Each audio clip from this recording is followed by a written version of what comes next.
Hello, everyone. Hello, and welcome to the Academic Foxhole. I'm Trooper SJP, and it is good to see everyone. I am very excited that Lindy is here. We're going to talk about it in a second, but I'm just going to check one more thing on the audio.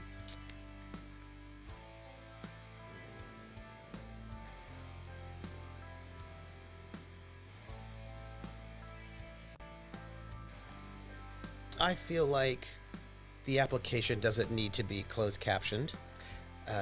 I do. And You do. So, good.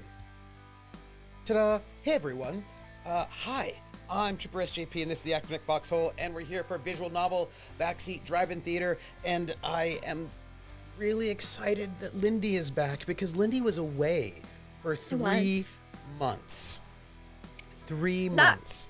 Not quite that long. It felt like 3 months. Lindy, introduce yourself. Yes. Hi, it's me. I'm Lindy. Laugh, love, Lindy. Lindy of the Laugh, love variety. 'Tis I. I'm back.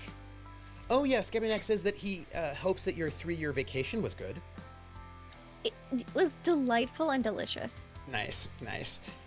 So, I would like to say thank you for... We had a very long wait before we could start today because a bunch of tech stuff happened.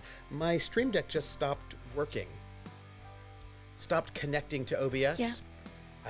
And everything is updated, but it's still not doing what it needs to do. It's still, at this moment, still not doing what it needs to do. I thought if I rebuilt the scenes, it would work out, but it is not working.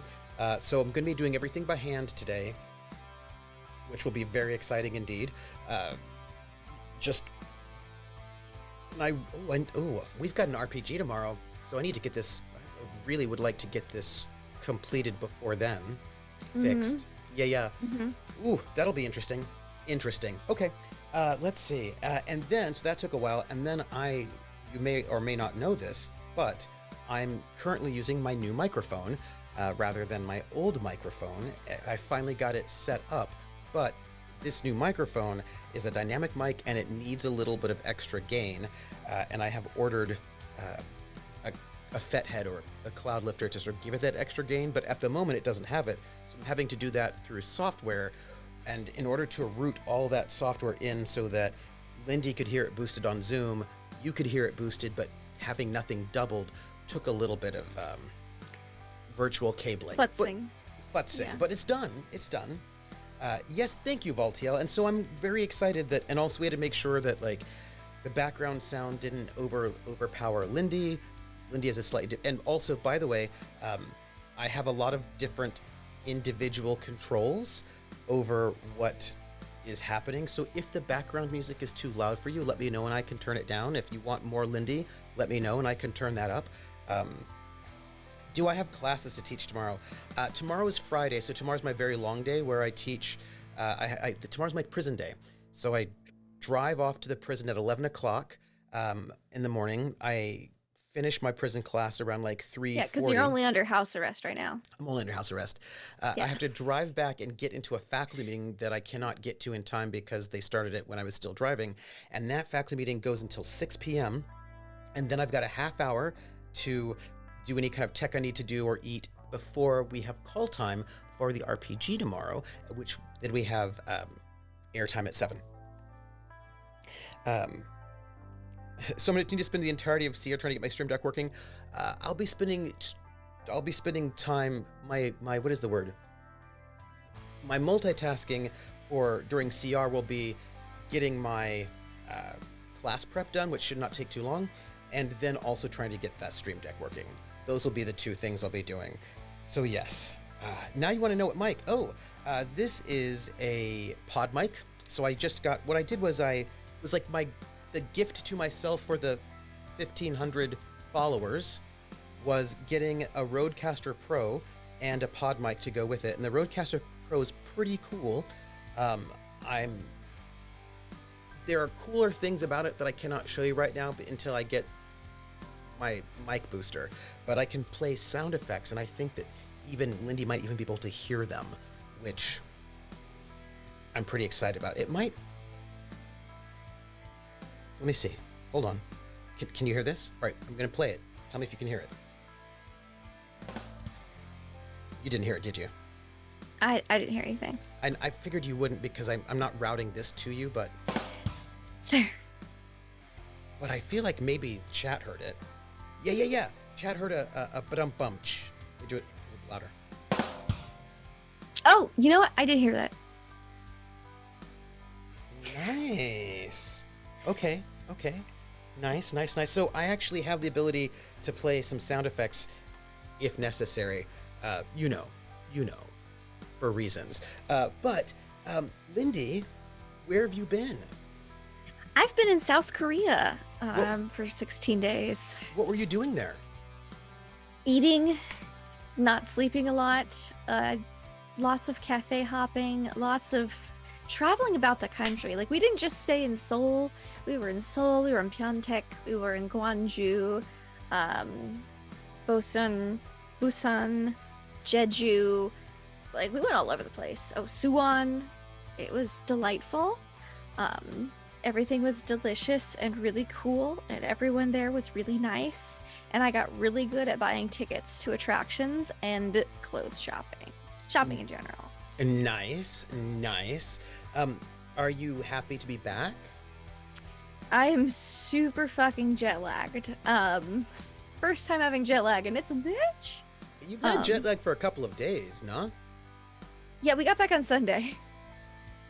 It's been rough. I just realized another contributing factor may have been all the caffeine we had in Korea. Because cafe culture is huge there. Like, we went to cafe at least once a day, if not 2 to 3 times a day, because it's just a great place to pop in, grab a beverage, get a snack. All those beverages are caffeinated. Also, we were tired because we were just go, because my husband and I like to travel as if you're only going to visit a place once. We would love to go back again, but you have to treat it, especially when it's a 16-hour plane flight, like you're only going to go once. And so we went hard. We went hardcore. May I ask a question, though? I already know the Yes. answer. I just want you to say it out loud so everybody else knows the answer. Yeah. But did you dance the Gangnam Style dance? I did. I did, in front of District? the Gangnam statue in the Gangnam district. Nice. I did. They had Nice. the song playing on loop. Like, Really? all the time. Yeah. In front of the statue, the music video is on like a pedestal, and it pumps the song out on loop. That's So very you can just interesting. jump up and just do your Gangnam Style dance along with it in front of the statue. That's I very. practiced and everything. Yeah. What I think is interesting about that is that the song is a critique of, Yes. of like Gangnam Yes. excess, and what Yes, they've it done is. is to make it more excessive. Yes. But also, do you know how much that song has done for K-pop? So much. It was really. I mean, I think. Look. How many, like, was it billions of views does it have on YouTube? Yeah, over 2 billion, right? And the thing is, people made fun of it, but I noticed it was after Gangnam Style when BTS etc. all started really hitting the charts here in the US. Isn't it interesting? Yeah. Yeah. Yes. Also, there is a lot more K-pop songs in my head because they played a lot of the time in like shopping centers and stuff, and when you're out and about. Not as much as I would have thought, but I did hear a lot of it. And also, because we were in Korea when we were driving around on Jeju, we were like, we have to play some K-pop, like, right? And listen to the radio a bit. And so I now have a favorite K-pop band. I didn't have a favorite before, but now it's Blackpink. Oh yeah, they're great. They're great. They're so good. It was stuck in my head. It still is. I think what I want to add about this, yeah. So just oh, Rissa says the background music's a little bit loud. So why don't I just turn it down over here? And it just stays the same for us, but I turn it down for you. Look, I'm going to tell you what, as soon as I get as soon as I get this audio booster, which will be coming in the mail anytime, I can attach it to my mic, and then I can readjust a little bit to make it a little bit easier for things to go. But this is already, this particular episode for this game is a little bit exciting, but it's going to be even better. I'm very excited for it. So Blackpink is also your favorite K-pop band as someone that listens to... Oh, so there's a band that DSB, if you know DSB, Dahlia, introduced me to Orange Caramel, who no longer exist as a band, but they're amazing. They are amazing. They're really good. They're sort of defunct, but I find them to be super avant-garde in a subtle way that you don't realize they're avant-garde, but like they're very like... There was a lot of good K-pop over there. And one of the TV channels at my friend's house, because we stayed with my friends half the time, over half the time. The other half we were staying with them at hotels, except for Busan, because they had recently been to Busan, and they were like, have some alone time. But basically, we're tired of you. No, I'm just kidding. They weren't like that. Um, and one of the channels was just like the top K-pop chart music video hits. It was very interesting. I have a question for you, but I will ask it in a second. I got a gift. Is Dreamcatcher also good? Yes, Dreamcatcher is also a good K-pop band. No, the question was actually, now, did I forget the question? Oh, no. I think I just forgot the question. I'm so sorry. I know how that feels. Yeah, wait. Yes. Aerobics, don't let me forget. Okay. But I got a present in the mail from Rissa, and the present is this t-shirt, which says... Which I've already commented on. Had to get to a safe point. That's fair. Valid. Look, you have to get to a safe point, otherwise... You have to. You have to. I don't know what you're doing. So, let me ask you a question, and then we can play. Okay. Right? So the question is, so when I was in Korea, which was before the new wave of K-pop, right? Mm-hmm. On the TV, I just imagine this is just not the case anymore. There were a lot of TV shows that were basically, imagine a stage with an auditorium, right? But indoors, so not particularly big. Okay. Full of soldiers, Republic of Korea soldiers, rock soldiers. Okay. And then some sort of trot singer singing, and then like a bunch of dancers in the background, but instead of dancing like the cool hip hop moves, they're dancing what looks like jazzercise. Was that no? I didn't really see any of that. No. I did hear a lot, more than I was expecting to, of the older style music that you've shown me and things. I saw actually at karaoke, which would be norebang in Korea. I heard one of the other rooms was doing a lot of the older stuff, so I imagine it was not the hip young kids. And then we were the Americans there being like, let's play My Chemical Romance, or my classic karaoke hit, Aqua. Oh, Barbie Girl? I started with My Oh My, and my score was 100. I was very, very thrilled. And then Barbie Girl. I mean, that song is Aqua's classic. my go-to at karaoke. It's in my range. It's easy to sing along to. But also, Barbie Girl's, it's the slang. Good karaoke song. It slaps. It does slap. Like, it's real. Like, I love that part where it goes, oh yeah. That part right there. Oh yeah. Come on, Barbie, let's go party. It's the best part. Like, it's so good. Yeah. It really is. That said, I'm going to take us to the game. Okie dokie. That's my go-to karaoke song, just so you know. Ooh, I do, I will do like a Also, George Michael. I wish that our karaoke was like Korean norebang, because having your own private room with like lights and like the music and snacks and drinks was just so much better than singing in front of a bar full of random people. Oh. Just so much better. So I am going to do something. I feel like I'm going to do something. I feel like... I believe in you. Good. I would like you to. I would like to turn down the background... Turn down for what? The background vocals, sound effects, and ambiance in relation to the voice, so that we have a better... so we have a better balance of voices. Yes. Of voices to other stuff. Okay. Okay, so... Scabby Duck says, finding karaoke in your range is key. Of course, people will join on, can help. I was a karaoke host when I was stationed in Korea for a year, and many soldiers did not find songs in their key. Yeah. They would find the songs that, like, at the time, Unchained Melody was very popular because of the movie Ghost, right, with Demi Moore and Patrick Swayze, by the Righteous Brothers, which has it's a super high range, and many of the soldiers wanted to sing it, and they should not have, and they thought that the way to get those high notes was to just scream, and that was always bad. It was always bad.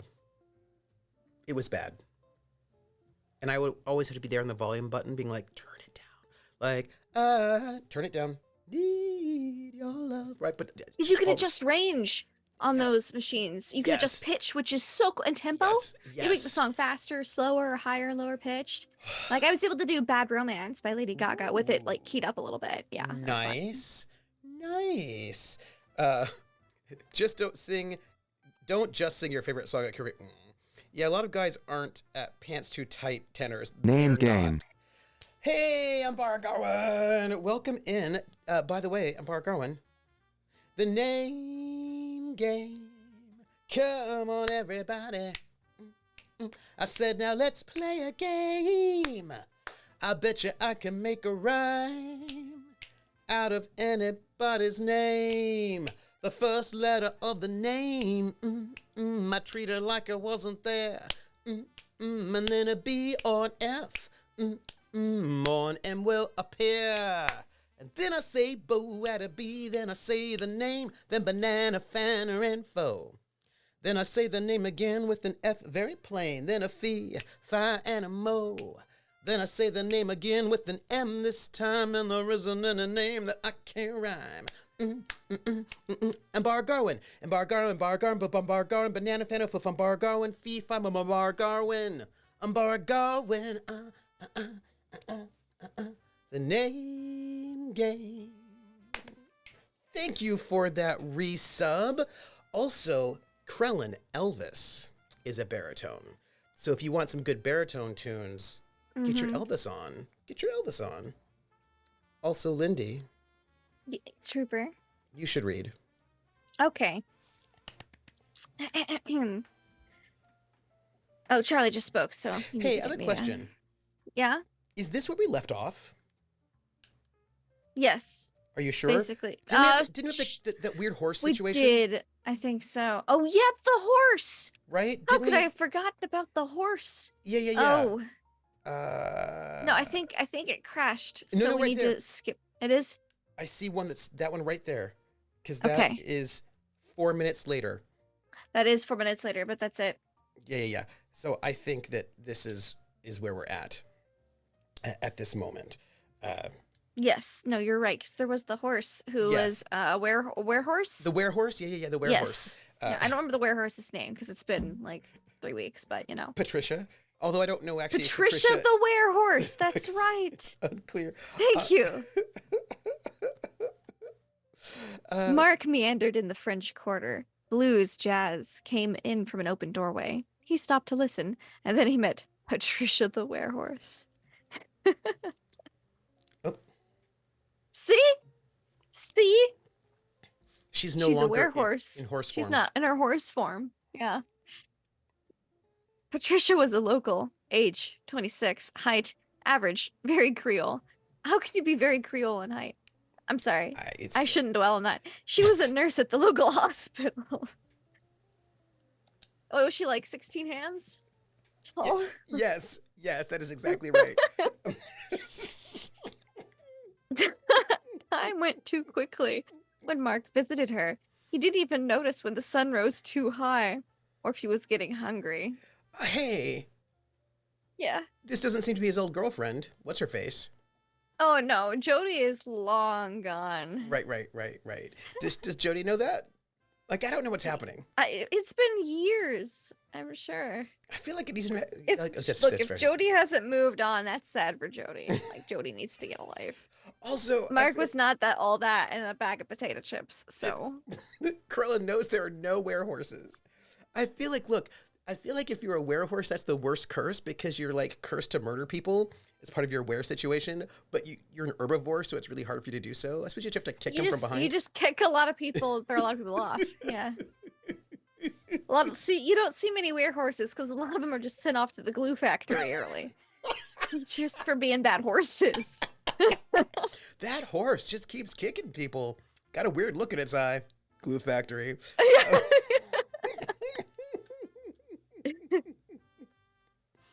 I'm so glad Lindy's back, by the way, everybody. I just need you to...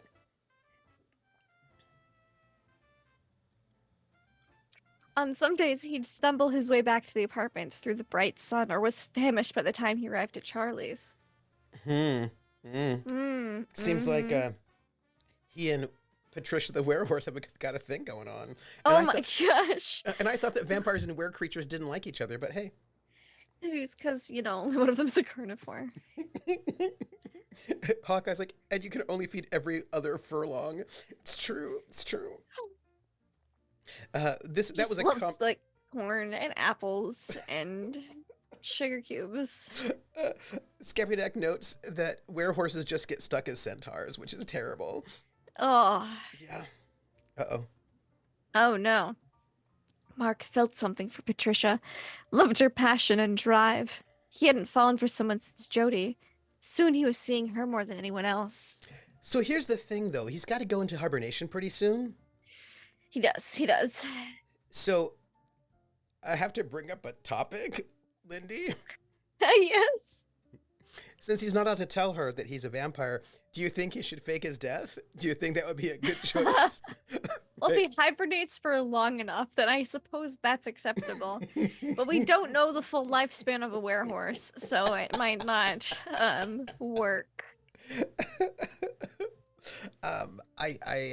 Yeah, because I feel like you know a lot about people that you care about faking their deaths. They do it a surprising amount without talking to each other. Those who do fake their deaths, and you're just like, oh, I see how it is again. I will note that Onigeek notes this is not World of Darkness. They don't hate each other. I will also note Onigeek, second edition before revised, you could have like a werewolf pal. So it's like werewolves and vampires could even still be friends, even in the old World of Darkness. It's true. Mark had a date with Patricia. They spent hours talking early every morning. That day, Mark volunteered with her to help the local blood drive. Bad idea. Mark, that's a terrible idea. Why is Mark... Never mind. She admired his goodness, but Mark struggled with temptation. Mark, why do you put yourself in these situations? I don't even know. You could have helped with so many other things. You chose the blood drive. I know. Krellin notes, there are a couple of South American stories about people with the power to turn into donkeys, but not horses. But aren't kelpies like seahorses that turn into people? Yeah, that's true. Right? Don't we have like some like water horses that turn into Well, I people? don't know if they turn into people, because don't they like Selkies turn into people. I don't know about kelpies. Because I feel like they're these like evil water horses that like pretend to be like sexy ladies doing the Gangnam style, and then they lure you to your death. Yes, maybe. Like I feel like there's some mythological water like transforming horses, but I think the difference is that where creatures, we tend to think of them as being the human first and then transform into other thing, whereas I think these things are the horse creature first. Just turn into like people. jackal wearers in D&D, because you have were jackals, which is someone who's cursed to turn into a jackal. Then you have jackal wearers, which are poor jackals that have been cursed to turn into humans every so often. Awkward. Really awkward. Yeah. All right, so maybe she's not a werehorse. Maybe she's a horse wear. Maybe. Although Krell notes that kelpies are seals, and Hawkeye says that kelpies are creatures that turn into horses. Yeah, see, Selkies are seals. Kelpies are horses. Because K for horse, right? Yeah. Yes.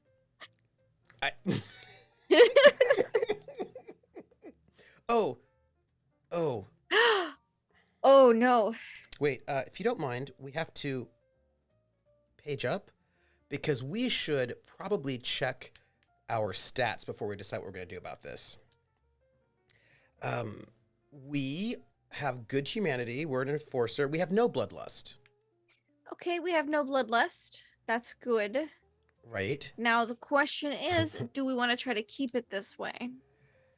Because you know if we don't get some noms, we're gonna get bloodlusty. Also, I don't know if you noticed, but it kept saying things like, Mark just hung out with her until he was ravenously hungry like an evil murdering beast, and he just didn't even realize over and over again. And I was like, Mark. You do it once, you pay attention. Do you see him saying? Like, it seems like he does this multiple times regularly, and he should not. Mark. What do you think? Do we steal blood, or do we stoically help? Well, I think you know my answer. That he steals blood. Yeah. Okay. I mean, he doesn't want to like go crazy or get bloodlusty when they're hanging out later, when they're horseware date. He will steal the blood. He could say that she's a great ride. I don't know. I just unfortunately, this is where my mind was going, and I was like, I shouldn't say. Thankfully, he wasn't caught. Horse-like creatures that turn into humans. So she's a horseware, not a werehorse. Yep. Oh. Yeah. Kelpies are horse-like creatures that turn into humans, but they're horse wearers. And he wasn't caught. It said he wasn't caught. That is correct. Oh, see, no bloodlust. We're good. Which means we're gonna save. Yes. So we played for such a long time that we've played for such a long time. We should probably save. Yes. Okay.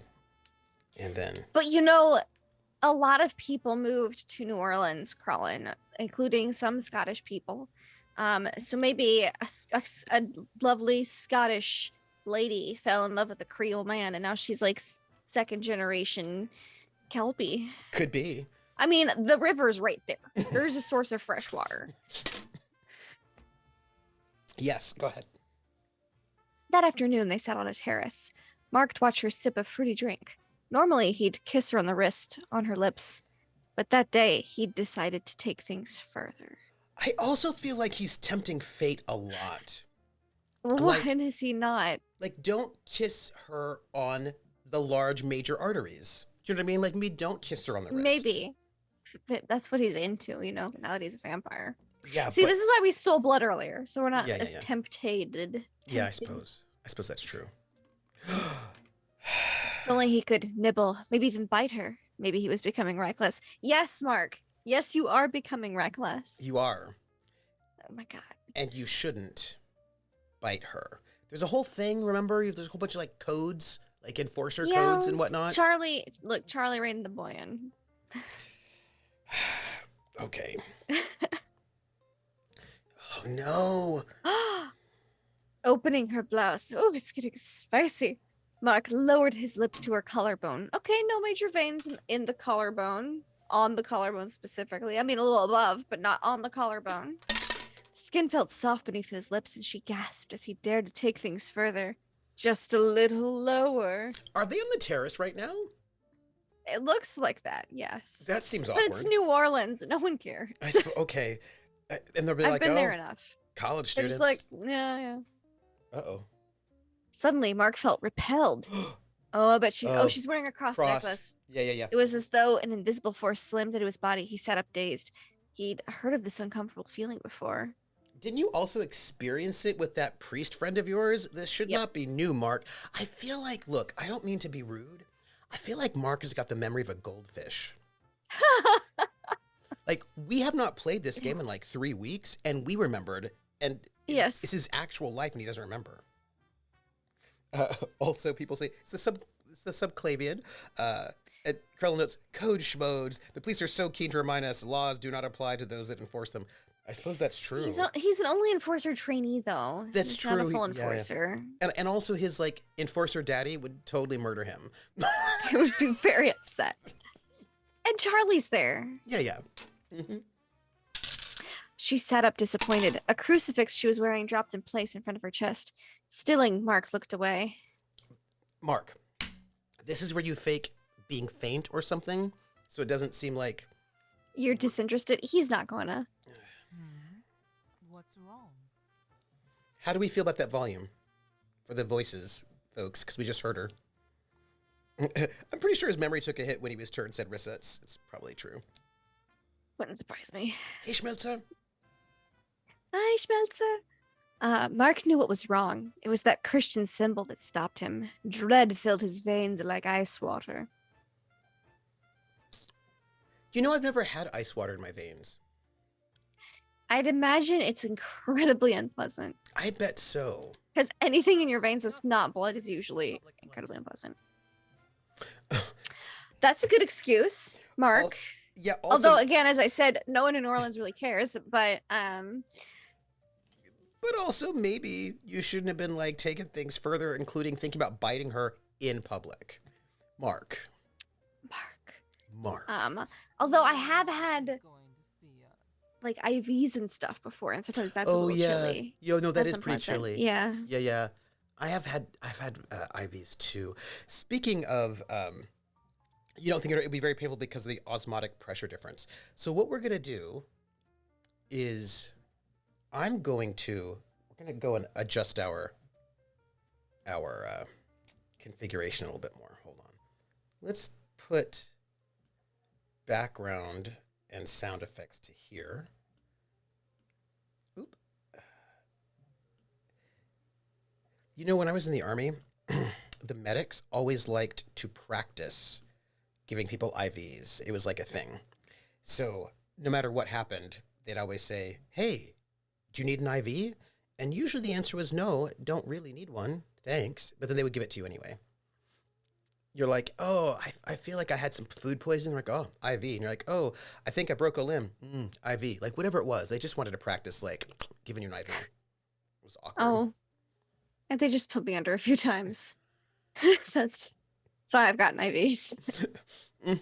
uh, let's see. Hence why they use the DSW normal saline and not just water. D5W. Scabinex says, I got weekly allergy shots when I was a kid. They kept it in a fridge, and that was the painful part. Ooh, yeah, yeah. Well, except when it clogged the needle and the nurse pushed. Ooh. Oh. Ugh. Oh. Mm-mm. Anna Geek says, I will admit I've been cold enough in the freezer at work that the blood flow was a little painful. I got out immediately. Ooh, that sounds like a super heavy duty freezer. I haven't seen that crucifix before. It's lovely. Do you always wear it? Better, right? Sounds pretty good to me. I think it's a little better. Yeah. Yeah, yeah.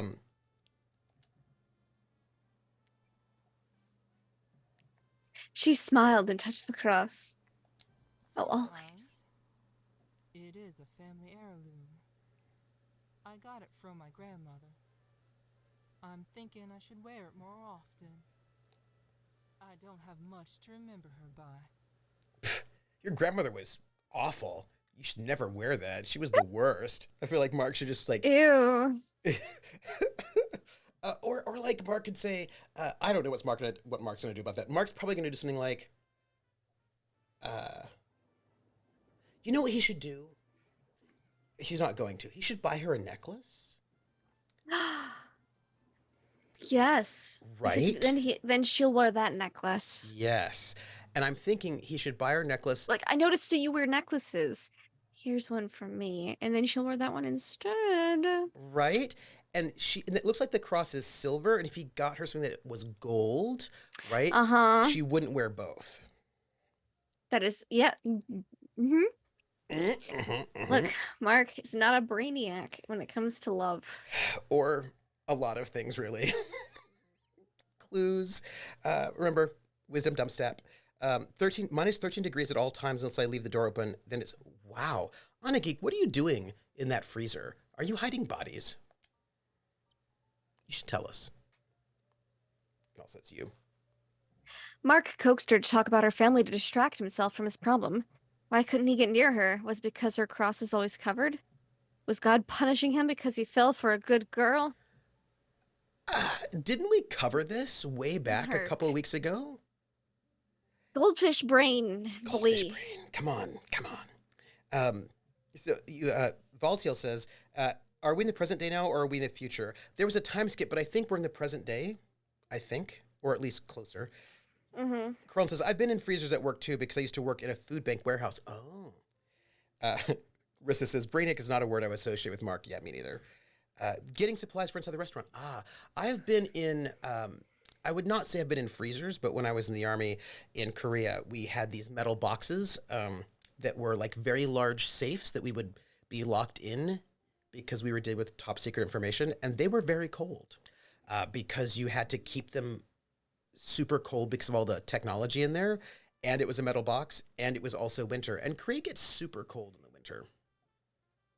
Just noting it. Just that's all. Love it. Krellin knows it's a skiff. It's a skiff.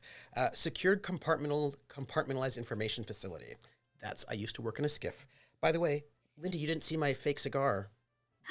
I have a fake cigar. Well then, It's more like a cigarillo, really, right?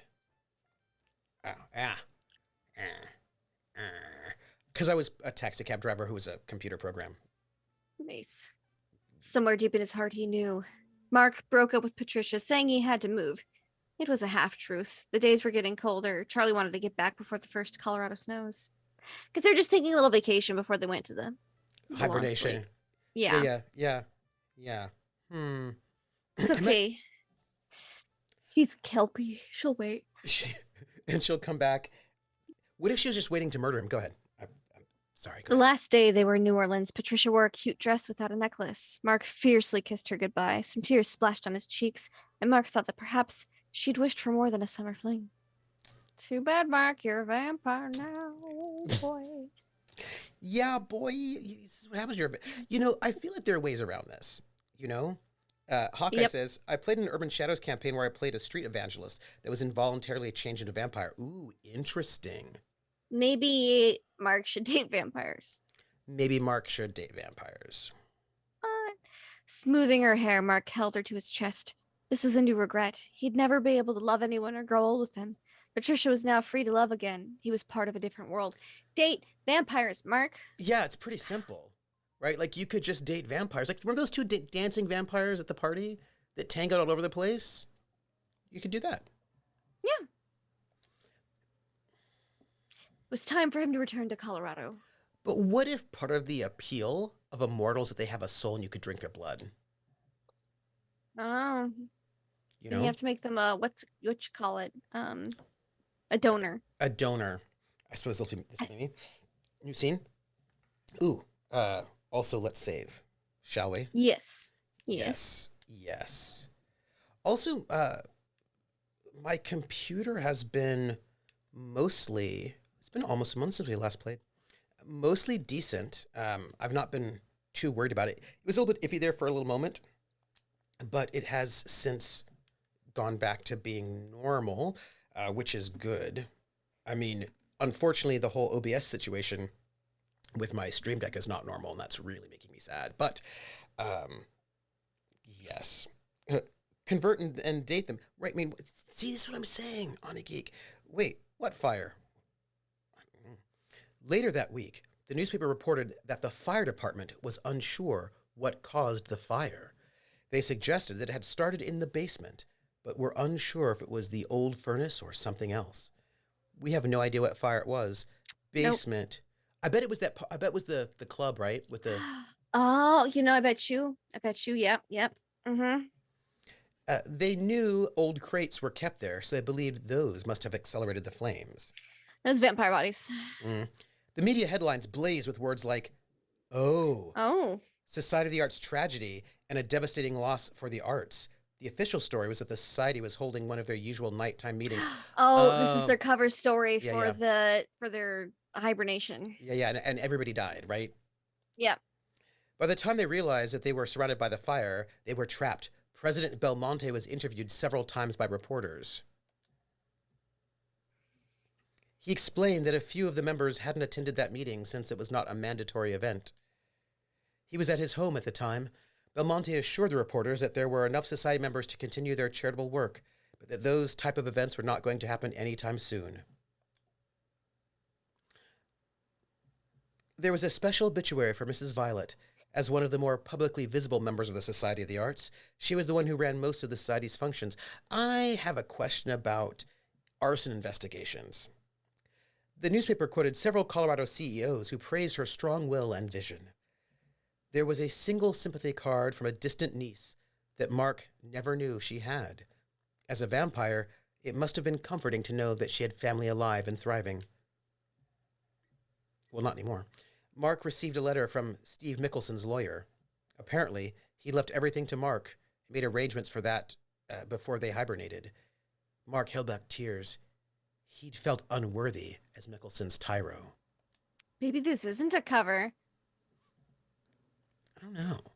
He was stubborn. Well, I don't know. Yeah, it's a question. Maybe I bet you the skulls committed a fire to try to kill the Society of the Arts, but not everyone was there, like Charlie, Mark, and Belmonte. But they got Mrs. Violet and the Enforcer. Do you think it was? Well... Or vampire hunters. Ooh. Oh. He was stubborn, selfish. Why would he leave everything to Mark? And then Mark knew. It's because he'd need the resources as the future enforcer. With indecision in his heart, Mark decided he'd work as he'd done in the past. He didn't want to touch the money yet. A few bouquets of flowers were sent for Mrs. Anne Brickford and Mr. Andrew Brickford. Are they really dead, or is this just a cover? I don't think this is a cover anymore, because Mark was all cryy. This is so... Go ahead, it's you. But, like, the thing is, it just said that, like, I don't know, because Ms. Violet... Because they were all supposed to hibernate. Yes. But I imagine somebody's got to But then why would cover, Mickelson right? leave a will? Right. But then, like, I imagine you leave... See, the thing is, I imagine you leave wills to, like, your next persona, right? Because if you're going to go and, like, fake your death... But Mark isn't the next persona. Right. And Mrs. Violet, yeah, I don't think... Because then Belmonte would have died, too. All of them would have died. But you would have had to have somebody who would cover for you, right? You know what I mean? It would stay up a little bit longer and then disappear. But also, I feel like... Yeah, they wouldn't leave the new guy out. Yeah, right? And also, if you just set fire to things all the time, I feel like that's going to go and... Yeah. No, I guess they really did die. St. George's school newspaper dedicated a whole page to Professor Mickelson. There was a special candlelit vigil in the amphitheater. Even though Mark risked someone recognizing him, he still attended the event. Oh, Mark. Oh, he's going to run into Jody, isn't he? Or that... Priest. Yeah. Scabianek says, leaving it to the next persona seems a lot safer. Although maybe that's why you have tyros. You leave everything to them, and then they fake their death, and they leave everything to you, and you just, like, go back and forth. Yeah, but I feel like this would have been discussed, not just, like, the fire came out of nowhere. Yeah, that seemed pretty weird. Yeah. His department head and a member of the university board gave short speeches in his memory. Crying former students passed around short white candles for the vigil. He's going to see Jody. Oh. Gradually, light spread over the faces of each student as they shared their candles light within one another. Brother Luke said a few words to those gathered.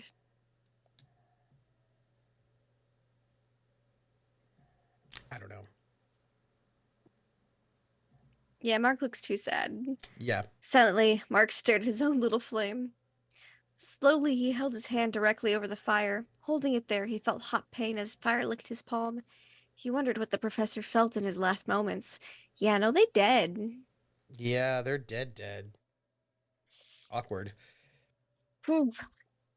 His quick reflexes snatched his hand away from the flame. A few seconds were too hot. Unnaturally, his red burn faded and healed itself before Mark's eyes. Mark hoped that the professor was deep asleep when the worst of the fire came. Oh, yeah, so they really are dead. They really are dead. We're going to save. It's a good plan, Yeah, because I don't like where this is going, so... I don't either. So we're going to save is what's going to happen. Yeah. Also, I really feel like it was this House of Skulls that did it. Although the House of Skulls were super... They knew where Belmonte's house was? They did, but they were also super against killing other vampires. But not the Enforcer. They can knock off the Enforcer with a few other sacrifices, you know. I'm sorry for your loss.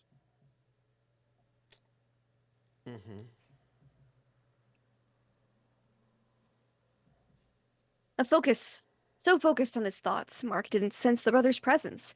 There was a seriousness to him that evening. He stared for a long while at Mark. I really feel like Mark dumps Dad wisdom. We're going to look at his stats. Hey, Mark. Yeah. Oops. How are your stats going? Wrong one. Pardon me. It went too far. You know. I understand.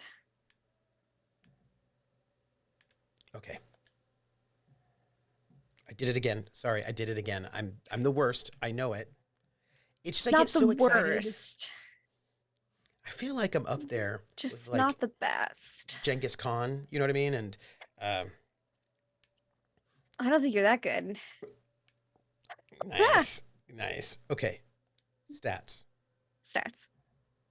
How we looking? Oh, Enforcer, half humanity, twins, no Ricky. No Johnny. No bloodlust. Okay. So we're doing okay, I guess. Yeah. I would like to point out that apparently people could die at least 10 times by now, and we have not died any of those times. Nope. Just want to note that. I was hoping it wasn't true. I knew you and Professor Mickelson were close, but I hoped you could be spared this. I am sorry to hear you chose the same path as he did. If you ever need to talk with someone, not a vampire, I'll listen. Cool. Thanks, Brother Luke. Thanks, Awful Brother nice Luke. of you. Yeah. Thank you. That's very kind of you. I have no idea who Johnny and Ricky are. I just know that there's like Ricky Nelson and Johnny. Ricky's the guy who turned the House of Skulls people. Oh, that's true. He's got the leather jacket. And he's Yeah. He's like, the sociopath. wants to be the Fonz. Yeah. He's the one that I don't think is very nice. No, I think maybe we don't meet him unless we go down the House of Skulls path or something. I bet that's true. Monk says, I just got here and I don't know what's happening, but I have to point out that I have not died so far. You haven't? Oh, good job. Okay. Congrats. So Monk, we had the creator on the chat with us, and he told us that like you can die like 10 times. We're in I don't know how far you've gotten. We've gotten to the point where everyone's going to go into hibernation pretty soon. So we've just we did a time skip of like a couple of years to finish our training, and apparently you could just die multiple times up to that point. I mean, we have not died yet at all, but also we think that Mark is not particularly very smart. I mean, he's book smart, but we don't think he's book smart only. Yeah. I hope that you'll choose Christ in the end. What does that mean? What does that mean? As a vampire, what does that mean? That's an excellent question. Does that mean that he'll die? What does that mean? I don't know. It was surprising that Brother Luke knew about vampires. Wasn't spiritual health part of the religious man's calling? Or did he know something Mark didn't?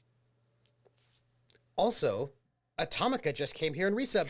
Atomica! They're here! The name game. Come on, everybody. I said, now let's play a game.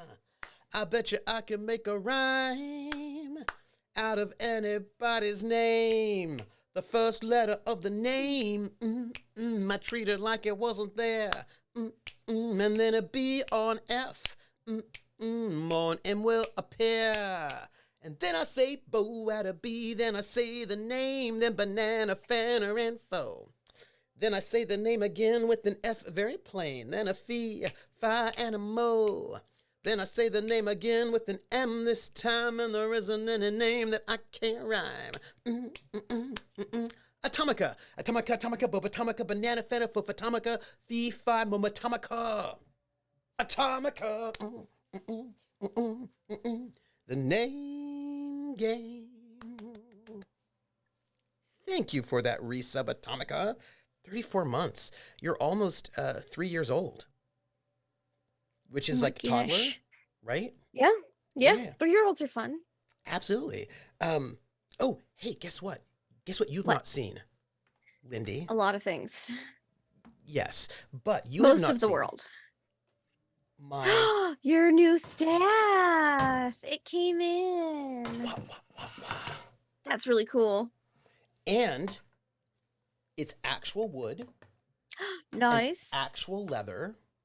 Very nice. No, well, the only plastic is like the little plastic leaves, you know? Yeah, because real ones are very fragile. And they would die, so.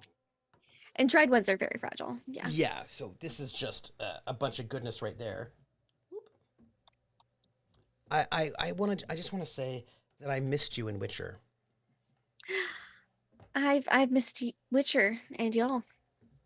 And we were having all sorts of shenanigans without you. I imagine so. Like there was poisoning. I missed poisoning. Oh, you got poisoned. Oh, I got poisoned. That's rare for a Witcher. Well, I mean, it wasn't on purpose. I mean, it actually sort of was on purpose, but not exactly on purpose. Was it on purpose to kill me? No. So I just ate food that was poisoned intended for somebody else. Except that, well, yes, but it was given to you on purpose. Oh. It was like, look, the family went and did the, like, you know, oops.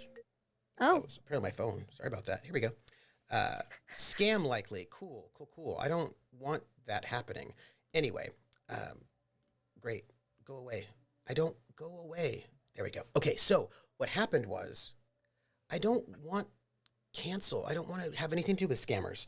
Look, so what happened was, you know, the family, right? The Arjo's family. So there was like so basically they noticed that his sister's husband was like personally pouring the wine, had 2 different bottles of wine. And like one bottle of wine, he was like for Arzo, Mesmo, and Zerny. And then everybody else got different wine. And yeah. And Razmi was like, yeah, this is totally poison. And so what Razmi did was like did a little bit of a switcheroo, right? And like so gave With me. So Yeah, basically, that's fair. I'm the one who can survive being poisoned. yeah. So like you could have one and then poisoned, and basically there was like there were 4 glasses and one was half poisoned. So was Razmi given the wine that Arzo and Zerny were given? So yes, no. Razmi didn't. Razmi didn't. So it was basically it was just the it brothers. it was the brothers who got the non-poisoned wine, and everyone else was given poisoned wine. Yes. Except for me.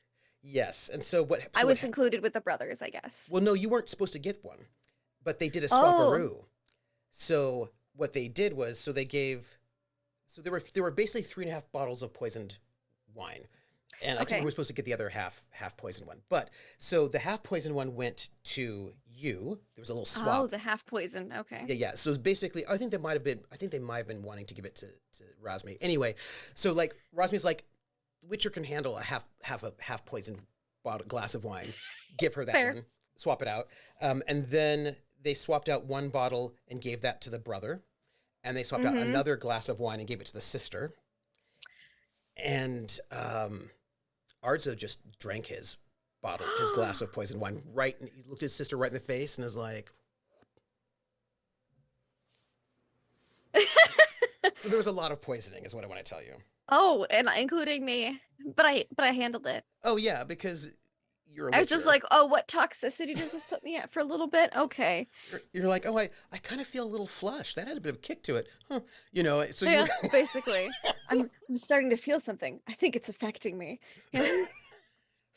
You know, other people almost died though, and some people are was now that dead. Arzo? Arzo was being very stubborn in that way that he was like, I'm going to take the poison. And he survived it. His sister was about ready to die, but he saved her. She would have died. She would have seriously died. But it turns out she had no idea what was going on. Oh, it was all her husband. Hi, Prax. Hey, Prax. It was all her husband. She didn't know. And she's like, what's happening? And so Arzo was like, oops, healing hands. Brother-in-law, was the one who knew all about it. And he's now dead from poison. No, he was also saved by Arzo. And then there was like some like, you know, interrogation. He was put in a prison cell so they could go and talk to him later. And then he ended up being dead. Surprise. Surprise. But there was investigation done in the meantime. So we do have information for you. And good. Also, we're going to have to Did go you in find reverse. an apple? There was like an apple. It was Oh, good. You found it. No. We did not find any apples. Oh. No. But so Brenda's looking for that. But there's like some really important stuff that happened that important for math. Okay. Yeah. There was an exciting trial, but here's the thing. So brother, right? Doofus. Yes. Had, you know, he got this like big important vial of like super creepy kind of alchemical poison that was highly potent. Turns in the middle of the trial, he's like, you know, that child's not mine. So he like, you know, was like basically said that his daughter was not his, and there was a whole thing. So Math did some like genetic testing, and turns out he was not the father. But Purga did not cheat on him. He used magic so that he did impregnate her, but he was not the father. Interesting. It was somebody else's seed, and then they magicked it so that you wouldn't notice it. But like, he's not a mage, right? So we're like, what's going on? Turns out he was meeting with. Are you ready? Is it? What's his face? Alzor? Yeah. No. I mean, he might have been, but What? that's not who he's meeting Oh with. no, this sounds like some what's her face bullshit. Mm-mm. No. Baldwin. Baldwin, the priest of Veopatis from back in season 1. Yeah. Who is probably Alzor? No, who was a person. Could be, I mean, I think puppeted. I feel At like there's a lot some of point, but died a necromancy. while ago. Yeah, I feel like some kind of weird necromancy. All I know is that my character is a druid and is like, hold on. Baldwin was a stand-up guy and pretty awesome and like really important and part of our scene. And we're like, fuck Baldwin. And we're like, no one's puppeting Baldwin around. Whatever happened, that's unnatural. We gotta. So Math is in charge of this mission now. Oh, I'm sure he thinks he is. Yes. But it's okay. Brenna never thought she was in charge anyway. Because this is now druid business. He has he has jurisdiction over this, and also. Oh, Brenna's gonna love that. Yeah, I think she will.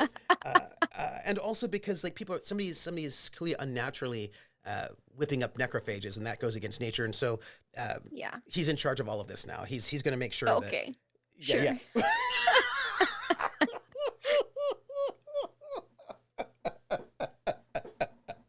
And I just thought you would find that hilarious. Brenna's gonna just be like, "Did anyone find a gold apple? No." I know a vampire who really wanted to kill that guy. Well, but he's still there's a chain to follow for the vampire to kill. Yeah. Oh, there's still a chain. Like, just want to do some murder. Yeah, it was weird necromancy, not the regular necromancy, because like regular necromancy does not involve bodies being completely burned and deheaded and then coming back. That's like that's weird necromancy. Yeah. Like normal necromancy is like, hey, would you like to come back from the dead? And you're like, sure. And they're like, brains. Like that's like normal. I'm sorry. Go ahead. This is you. Mark opened his mouth to ask, but the man disappeared into the crowds. Oh, that's true. Prax. Yeah, Prax mentioned the thing that happened. There's a thing that happened. Werewolverine babies. Yeah, there's a werewolverine situation. Mm-hmm. Oh, where'd he go? No, just ran past. Hey. He's pacing back and forth. Oh, I see. Okay, go ahead. Okay. Voices gathered downstairs. Mark paced back and forth in the salon. Only a decade and a half ago, he'd stood in the cushy room before being introduced to vampire society. Then he was nervous about wearing a tux. Then he was excited about his new life. Now he was worried about his future. Now the professor wasn't by his side. The society was nearly ruined. Everyone knew it. He didn't want to go to the ground floor.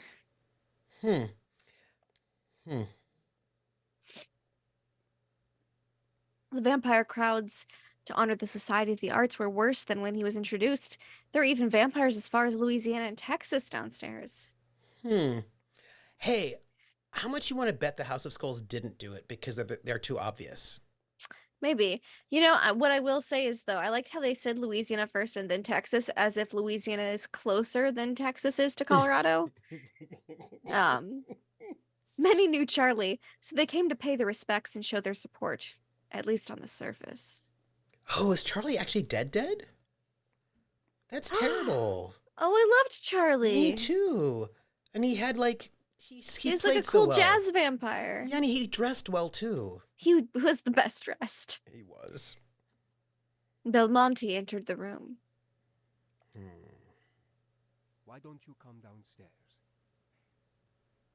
You're not my dad. I'm sorry.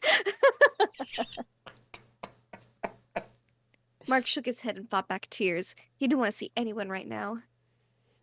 Krillin says, we all know Texas vampires stay in Texas, just like their power grid. So for those of you who don't know, Krellin's from one of the states that Texas steals water from. Like, there's a river situation, right? Yes? I believe that's the case. I know how you feel. This whole situation is difficult, but I don't think you understand. You must come downstairs. There are vultures below. If they sense Colorado's enforcer is weak, we'll have a takeover on our hands. I have some questions about this comment. first off, Krellin says, yes, it's the Rio Grande Compact. There's a whole thing about, like, the Rio Grande and people taking water from it. I And like the song. She dances on the land. Oh, yeah. Her name is Rio. She's a vampire. Rio. Yeah, yeah. Yeah. Also, all my vampires' exes live in Vampire, Texas. That's also true. That was Scabby Dak. Krellin says, I mean, technically, Colorado steals the water because they've been forgiven far more water debt than we currently owe Texas. I think it's so weird there's water debt. I think the whole thing is weird. Yeah. So here's the thing I don't quite understand. Enforcers are technically outside of any of these societies, right? So Yes.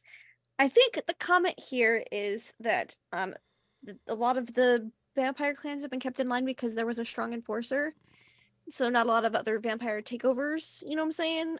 Needless bloodshed because there was a strong enforcer and now he's it and he's not ready. But my question is, what would they be taking over?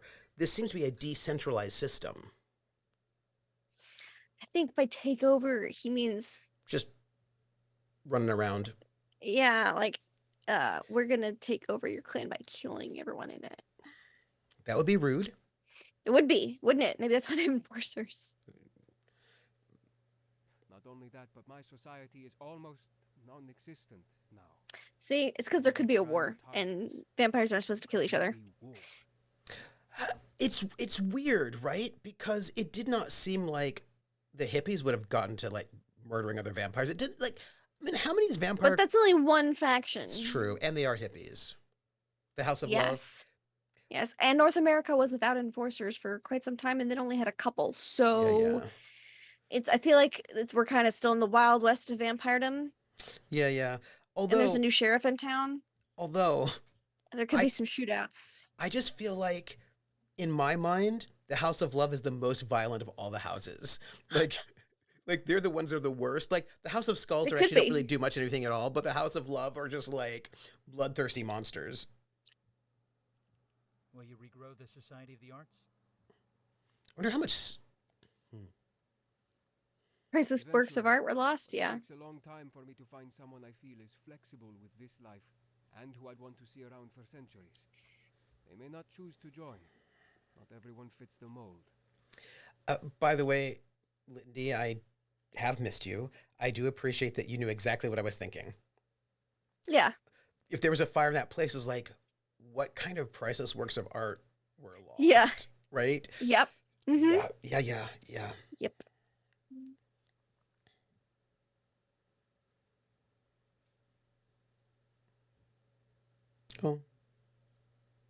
Oh. With a sense of resolve, Mark stood straighter before he left the salon. Hey, do you think there's a conflict of interest with Mark being so close to the Society of the Arts? Possibly, a little bit. Yeah.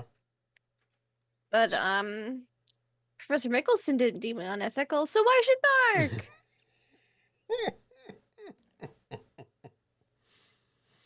Belmonte was right. The vultures were out. They gawked at Belmonte's house. They noticed every detail of everyone present. It was the ones from New Orleans that gave Mark alarm. Oh, because Charlie had some sway, and now Charlie's gone. Oh, yeah. Silently observing all from a corner of the room, their glances bounced back and forth, watching carefully each gesture and subtle movement.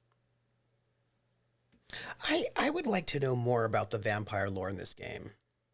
Right. Thankfully, a more familiar and friendly face nodded at Mark. Is it Patricia? It's the horseware. It's Patricia. The horseware. Nope.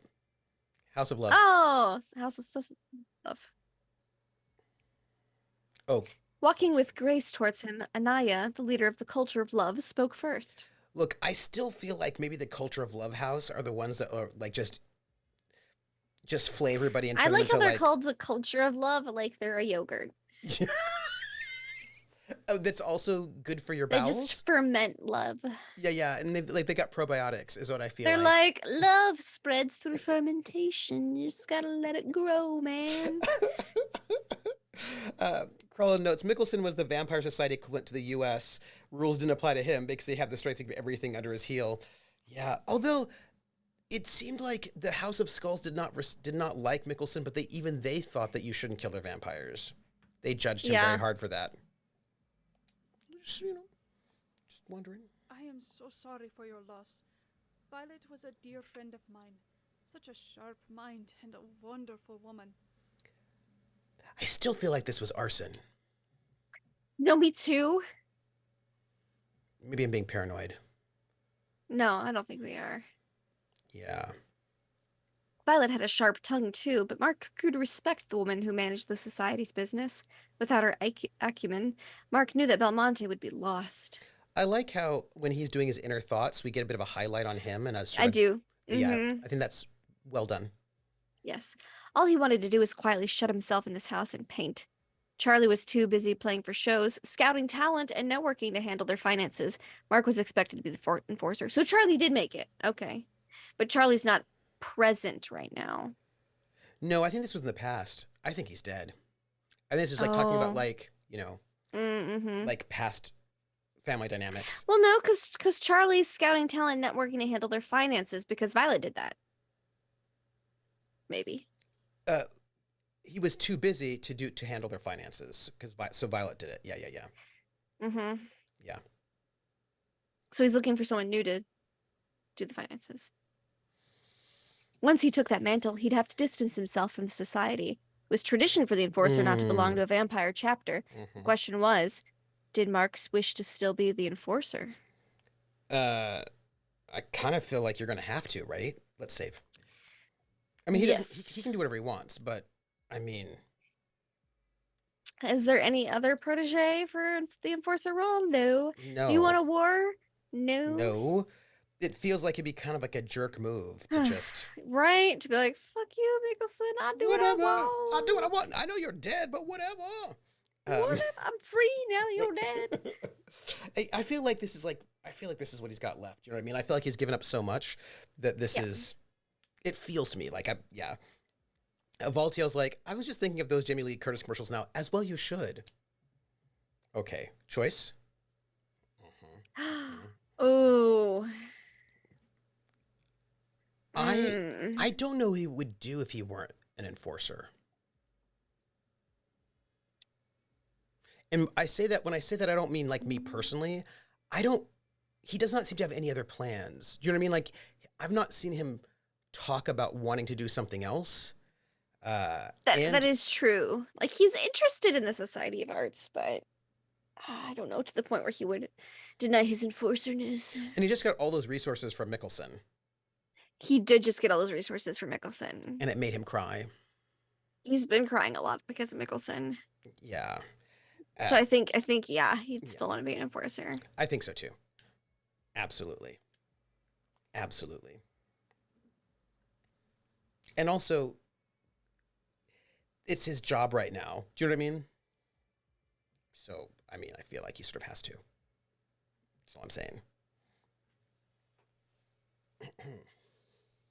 Mark felt a distant loss without the professor nearby. His quips, his insight would have been very useful tonight. No, Mark had to shut off his feelings. He couldn't afford to show weakness no matter how separated he felt. He looked to his left. Oh. Cloud was present. A few vampires sneered at his casual attire. He seemed more relaxed than when Mark saw him last. Perhaps something had changed in the few years Mark hibernated. He'd have to ask Anaya why later. Maybe he's not drinking druggies anymore. That's what I'm thinking. I should have an extra light. Everyone's so sad. As Mark walked around the room, he noticed Belmonte silently glancing at his perfectly painted portrait of Miss Violet on the wall. Belmonte's head sank as he clenched his fist. I still think this was arson. I think Belmonte thinks so too. I think Mark hasn't thought about it. Oh, hey, Charlie's not dead. That's good. That's good. See? Yeah. He's scouting. I want you to meet some of our guests. Because I'd be sad if... Also, it wouldn't make sense if Charlie were dead, because I feel like he and Mark were still in New Orleans when the fire went down, right? Were on their way back? Yeah. Charlie seemed in high spirits and was an excellent host. Mark didn't know how he did it, but he was a symbol of strength that they needed right now. Charlie walked from group to group, networking and mingling with ease. So here's a vampire question for you. Mm-hmm.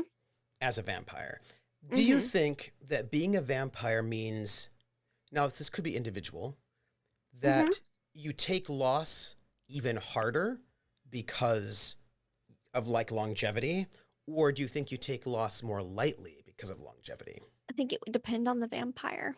Mm-hmm. Some people, even in real life, some people, human life, get more emotionally attached. It's like if you thought of humans as animals with shorter lifespans, you get sad, but you don't get like as sad. But then if you lose someone who has a fellow long lifespan, that could be more tragic based on the fact that, it's one of you. Yeah. And it's someone who you've known a lot longer. Yeah. Yeah, and the age of the vampire, I'd also say that would probably contribute. Yeah, and the Scabianac notes that Mark is a young vampire still, right? So I imagine his relationship to loss is probably a little bit different. More human-like. Yeah. That's what I think too. And Charlie did kind of seem to keep everyone at a distance, more so than Belmonte did. Society. Their ashes were so mixed up with the houses, they couldn't tell whose was whose. Cool vampires be, but they're not all dead. The president's still alive, as is Charlie. I guess the bulk of the members are gone. Oh, yeah. I always thought that we should hibernate far away from humans. Accidents like this can be avoided. What was their leader thinking? Oh, so they were hibernating when the fire went down. Mm-hmm, yeah. Yeah. Did you not pick that up? I thought they were at a party. That was just a lie. No. The party was the live. They were hibernating. It said so. Yeah. I'm just going to say this. Sounds like arson. That's all. Atomic notes. I think it depends on the damage the loss does if it dulls you over time. Carlin says, the more loss you have, the less it stings, but it can also mean the things you hold on to can hurt more to lose. Yeah, I feel like you probably got that. I feel like that's Belmonte with Mrs. Violet. Yeah. He totally had a thing for her. Yeah. So I feel like maybe you get into extremes when you're a vampire. Atomic says, an ancient vampire may be so long-lived they care only for survival and see attachment as a risk, or they're super sentimental. There was a thing I was reading about that. It was an article about how a lot of sci-fi media assumes that the smarter you get and the longer you live, the less empathetic and human you become, more robotic. I think it was about like one of those. I think it's about like one of the movies, and they're like, but why? Why would that be your assumption? That the more you understand things and the more you see things, that the less empathetic you become. Like, what if people who are like super long lived actually become just more empathetic? Like, so your sci-fi, because there's like a lot of like you take the sci-fi potion and you get all the long life and all the intelligence, and then you become a sociopath that wants to murder everyone. And they're like, maybe that is just not how it would be. And I was like, that's interesting. Are you sure it was an accident? They say it was a murder and the killer hasn't been caught yet. Yeah. It could have been one of the other Colorado groups. Less competition for blood and all. I imagine that's why you're just not supposed to sire vampires all over the place. You know what I mean? Bloodstocks. I heard it was hunters. Ooh. Hunters? Here? Why didn't anyone tell us anything? We could be attacked. We're sitting ducks if we're all together. Yeah. Why are you all together right now? Huh? Funeral. Atomic says, while it's a comedy, What We Do in the Shadows handles connection. Really, oh yeah, that's a good movie. I saw. Yeah, I made Trooper watch the movie. He still see the TV show though. Yeah, Linda made me watch the movie and it was very good. I have not watched the TV show yet, but I will. When Lindy pulls me into a watch the TV show night. Carl says, I don't remember Al Roker ever interviewing a centenarian that seemed less sympathetic. They all seemed like people that loved life and living. Yeah. And Riss is like, sounds like Mark should get off his ass and start investigating. Right? Monte has it right. It's weakness to start hiding. If it was hunters, I'd say let them come. Maybe you should. I feel like Mark should be like doing some enforcer business right about now, right? Do you see the young enforcer? I hear that he isn't even a century old yet. Do you think he's ready? No. Probably not. No, definitely not. Yeah. No. Yeah. Maybe it relates to Darwinism. The less intelligent ones, you have less empathy for them. And Schmelzer says, at some point you probably get extremely bored with everything and start weird hobbies, like consulting the whole universe individually, like the immortal guy in Hitchhiker's Guide to this Galaxy. Man, I'd love to have that much time to devote to weird hobbies. Oh, that would be the best. And Could you languages. Like, you imagine? could travel so much. Yeah. You could just see and you could learn so many languages. You could meet so many people. You could eat all the food. Well, no, you can't eat the food. Oh, vampire. Yeah. Yeah. Yeah. Well, I mean, unless you consider different people, different cuisines. I've eaten people all across, you know. Oh, I just really loved that Croatian, you know? Delicious. Yeah, so but I have to tell you, the Finns also quite delicious. Well, the Finns, yeah, it's also quite a delicacy. Australian. Oh, yes. Although I quite like the subtle difference between the Australians and the New Zealanders. And the New Zealanders, yes. Oh, I think it's got that Maori bite, you know. Oh. Oh. Uh-oh. Here we go. Oh no. Hawkeye says, but eventually you would run out of places to travel to. I don't think so. Because if you spent a few years in each country, there are so many countries and regions of the world that eventually by the time you look back around at the first one, it would be so different from when you left it. And also there's still parts of the world we still haven't been to. Mm-hmm. Right, like we've been to the deep ocean, and if you're a vampire and you don't have to breathe, you could explore the ocean. Mm-hmm. How cool would Or that be? deep in the Amazonian rainforest because you don't have to worry about food. Predators Yeah. aren't much of an issue. Yeah. You could hit all these like deep forests and all sorts of cool places that nobody's ever been. Mountains. Yeah. Could you imagine? That'd be awesome. Especially if you could fly. Turn into a bat or something. Oh my gosh, that'd be so cool. Yeah. Yeah. And Atomica notes, by the time you went to France in 2030 and then returned in 2140, it would be quite different, yeah. I mean, there's how many 100 countries in the world? Even if you just visited, stayed a year in each one, it'd be over a century different from the last time you went to the first one. Yeah. And Hawkeye notes, Krillin notes, a vampire isn't going to explore the Marianas Trenches. There's no food there.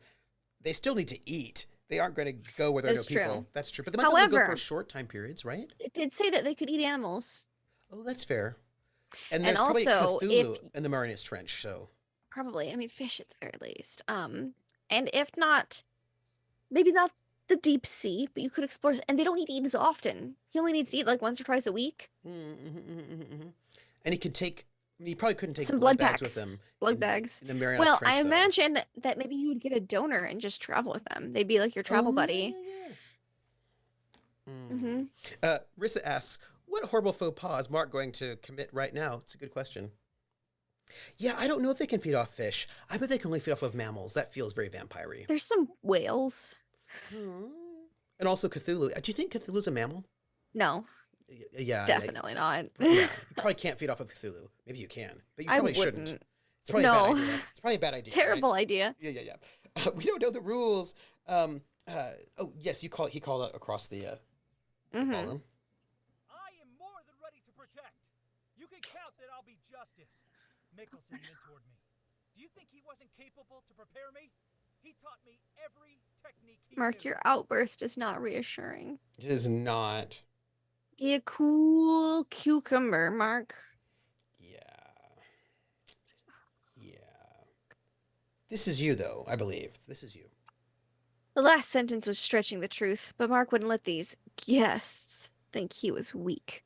There are a few coughs and throats being cleared by the gossiping bloodsuckers. I wonder if he should have gone cool rather than outbursty. You know what I mean? Like I maybe think he could so. Lurk and look A cool menacingly. confidence. Yeah. Just Like looking- please, as if I'm not ready. Yeah. And also maybe lurking and standing around staring at people in a creepy way. That could work. Yeah, I think he could pull off those vibes. Yeah. He doesn't look like the outbursty type, is what I'm saying. Yeah. He's not jacked enough. He's a little immature. Yep. Charlie quickly made a lighthearted joke and changed the room's mood. Yeah, it seems like, I think people are going to worry about you. I could have Superman's powers and still wouldn't go into the trench, says Atomica. I'm so curious. I'd do it. Krellin's like, Cthulhu is not part of Earth taxonomy. Yeah, I think it would just be really bad if you bit Cthulhu, right? I just think it would be really bad. Rissa says, not a mammal. Could you imagine Cthulhu giving live birth? Well, isn't Shub-Niggurath, doesn't she, like, she's the mother of 1,000 babies or whatever, like the 1,000 whatnot? Wasn't she also kind of like a Shoggoth type thing? Yeah, I feel like she gives Well, birth she's to... not a Shoggoth because Shoggoths were invented by the Elder Things as slave labor. Yeah, But yeah. I bet we don't want to imagine Cthulhu giving a live birth. No, we don't. I imagine that would be... Not. Nope. Yeah, Cthulhu's physical manifestation doesn't even conform to Euclidean physics. That's true. Yes, that is true.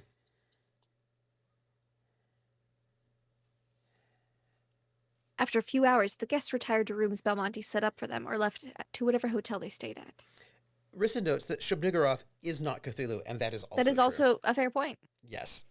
I don't think either you'd want to bite, though. But although, I mean, one could say that Cthulhu does give birth in dreams, just gives birth to, like, terrible ideas that he feeds to you while you're sleeping. Different. I suppose it's not that's mammalian. True. No. Usually, vampire funerals lasted 3 days. Somehow, Mark had the patience to make it through. Why 3 days? No. 3 Lazarus? That was 3 days, right? Don't remember. Think so. I think so. I wonder if there's, like, symbolism there. Finally, silence. The crowds, the noises were gone.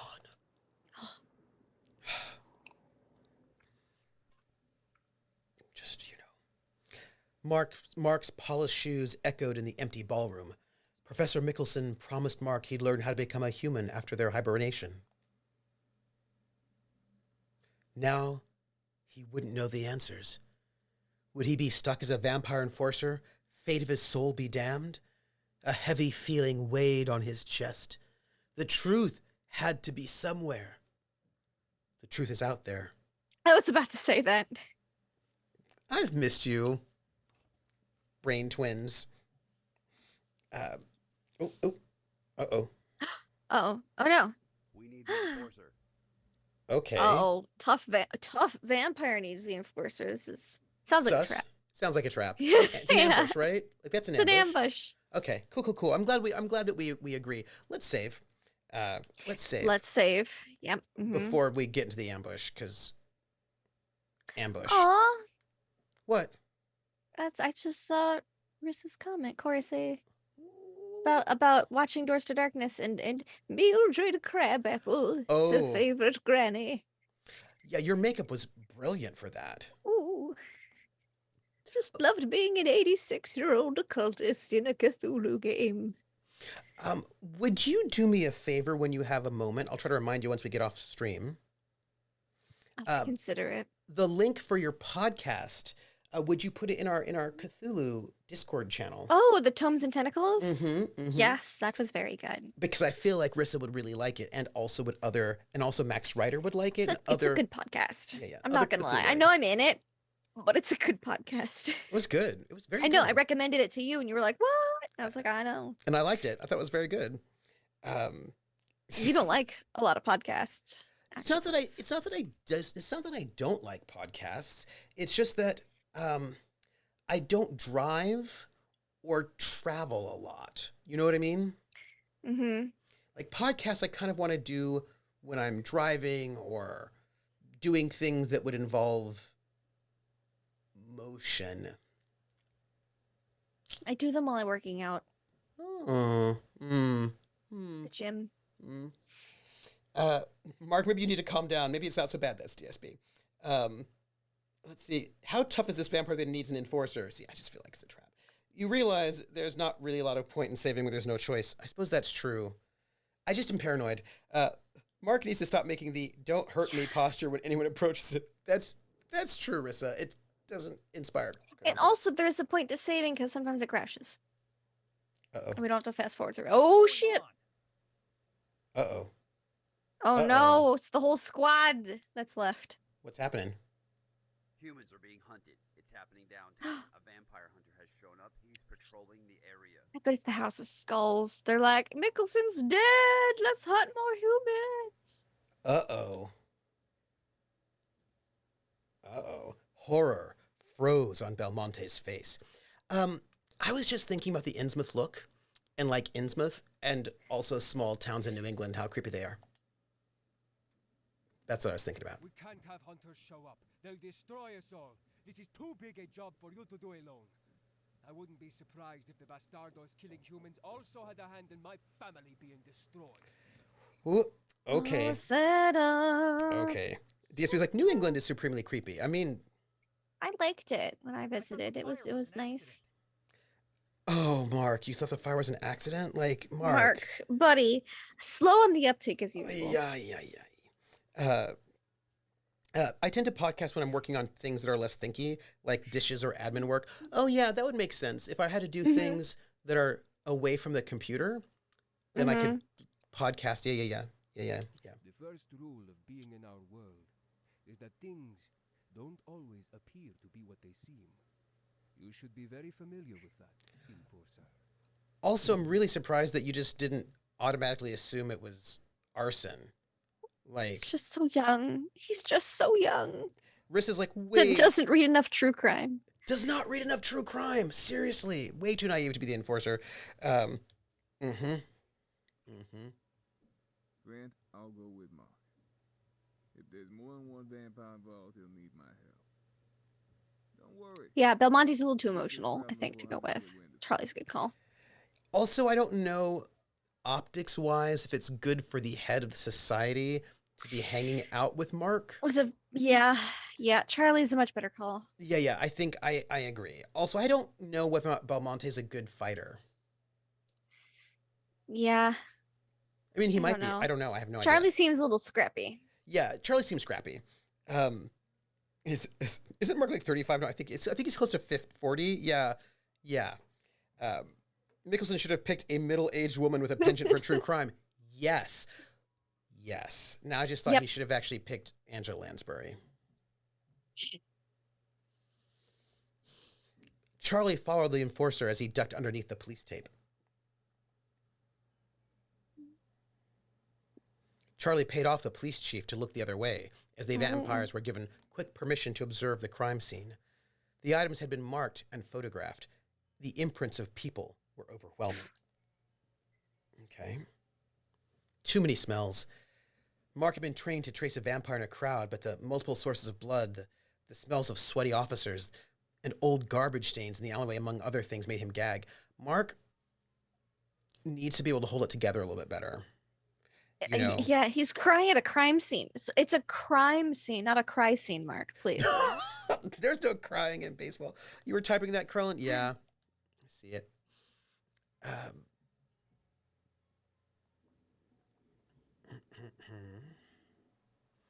His eyes scanned the concrete. Blood stained around where 3 bodies laid. A gouge was in a cardboard box as though someone had punched through it with something sharp. Mark stopped himself before he traced his fingers through the groove. I wonder if it's Ricky. There was a harsh odor that permeated the area, cloying with a scent of blood. Oh, ooh. Wait, we're going to save. Yep. Just a little bit of saving. Also, I'm going to note we still haven't died yet, which I'm pretty excited about. Also, I'm so glad you're back because I just know that Math and Brenna will be the best of friends.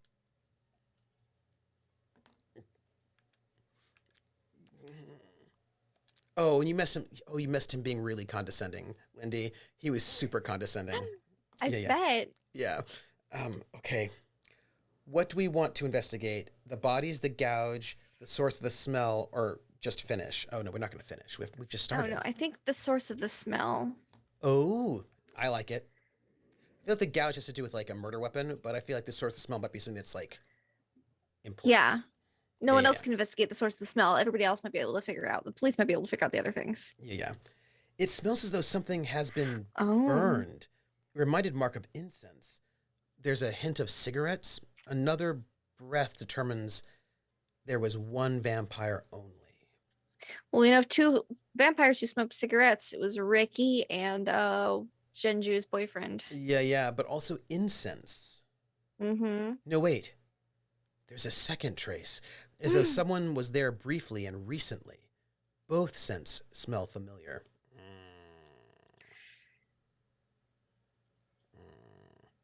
Okay.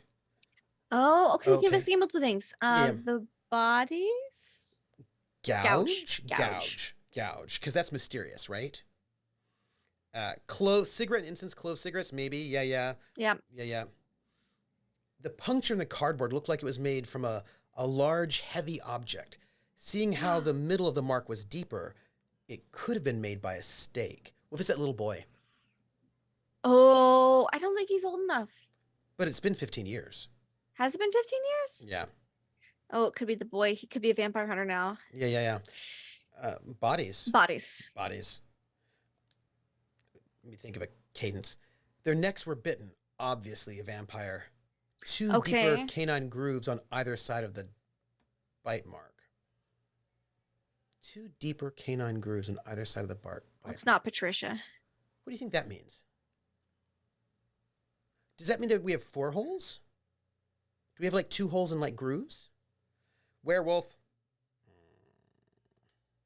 Werehorse. However, the bites weren't clean. They were rougher, as though someone lost control or didn't care about drinking. Such a waste. Who could do something like this? You know, the way the bodies have been. What if it's his friends, his twin friends? Like freshly turned vampires? Yeah. Like, we said only one of them was familiar. But then he smelled a second one, right? And they were both familiar. No, I think he smelled 2, but one of them was familiar. The way the bodies had been torn, for sure the vampire was trapped in bloodlust. The question was if the bloodlust was accidental or intentional.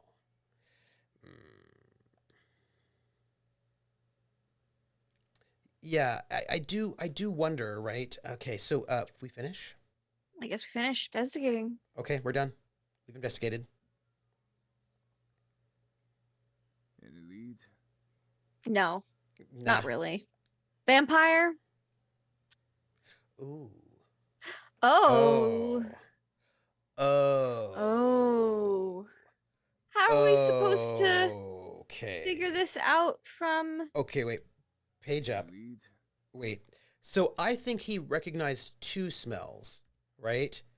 So it says, hold on. Cardboard box, right? We don't actually have to go back all this way. How ridiculous. Why am I ridiculous? I don't know why I am, but I am. If I remember correctly, hold on. I actually think it's Cloud, and I'll tell you why. Oh, it's because the incense? Yeah. Mmm. Right? So it could be. Blah, blah, scent of blood, blah, blah. Okay, if you get the smell, we have... It smells as though something has been burned. It reminded Mark of incense. There's a hint of cigarettes. Another breath determines there was one vampire only. No, wait. There is a second trace, as though someone was there briefly and recently. Both scents smell familiar. So... Do you think Cloud did the murders and then what's-her-face picked him up, Anaya? Yeah, maybe. Okay, but let's go back to that bodies thing, because the body's weird, right? They were bitten. 2 deeper canine grooves on either side of the bite it's like a bite mark, but with vampire fangs. Yeah? Yes, I agree with you. Yes, that makes sense. They weren't clean, rougher, lost control, bloodlust. Okay, and then the gouge was at somebody, there was like a stake, right? Like a stake involved. Okay, hold on. So I had a thought. Yeah? What would the stake be there for? What if Anaya maybe Cloud was doing it and like murdering people, and then the vampire hunter tried to get him? Or Anaya staked him. Oh. To take him away and hide his body. Maybe. Yeah, no, I think Cloud's a good guess. Right. But either way, we have met Johnny, the kid, and the vampire hunter guy, old guy, and Anaya. So either one would be familiar. Yes. So the thing is, it's about the one vampire solo and then a second vampire briefly, right? Or a second familiar scent. So either way, I think yeah. Cloud's a good bet. Yeah, I'm feeling Cloud. I'm feeling I could agree with this. I'm feeling like, because I feel like the House of Skulls are just way too obvious. You know what I mean? Mm-hmm. And none of them smell like incense. Right. And so I don't think we Ricky, because I don't, Cigarettes, maybe, because he never but met not Ricky. cloves. Yeah. No, he's never met Ricky. How could he choose Ricky? Right. And House of Skulls. And he wouldn't know rogue vampires because No. it's a familiar scent. That is correct. I think Cloud is the best Yeah. call. Also with the House of Skulls, it wouldn't make sense to me that it was just one person and then another one separately. Like, they would be together if they're the House of Skulls, because they do things together. I don't think he met Ricky that one time. No, Ricky's never met. We've never met Ricky. People have been asking about them, right? But yeah. Because they're like, why haven't we seen Ricky in several years? All right, we're gonna go with Cloud, right? Yeah. Okay, I'm down here for this. Okay. I was afraid of that. I like everyone just accepts what we had to say. I know, we're the enforcer. Yeah. It was goody good with the devil in the woods. It was, like, we're just gonna go full on Crucible. Uh-oh. Uh-oh. Texting him? Oh. Oh. Pulling out his cell phone, Mark calls Anaya's number. Hello, Mark. What do I owe the pleasure? I want Cloud. No good news, I'm afraid. Have you seen Cloud? It is in an alleyway where the people he murdered junkies. See, that's also possible, right? Enforcer business? You know. Unfortunately. You know, Anaya. You know. No, I haven't seen him recently. Usually he goes to the national park, so you might find him there. What is the matter? What has he done? Has he gotten lost? Exposed us?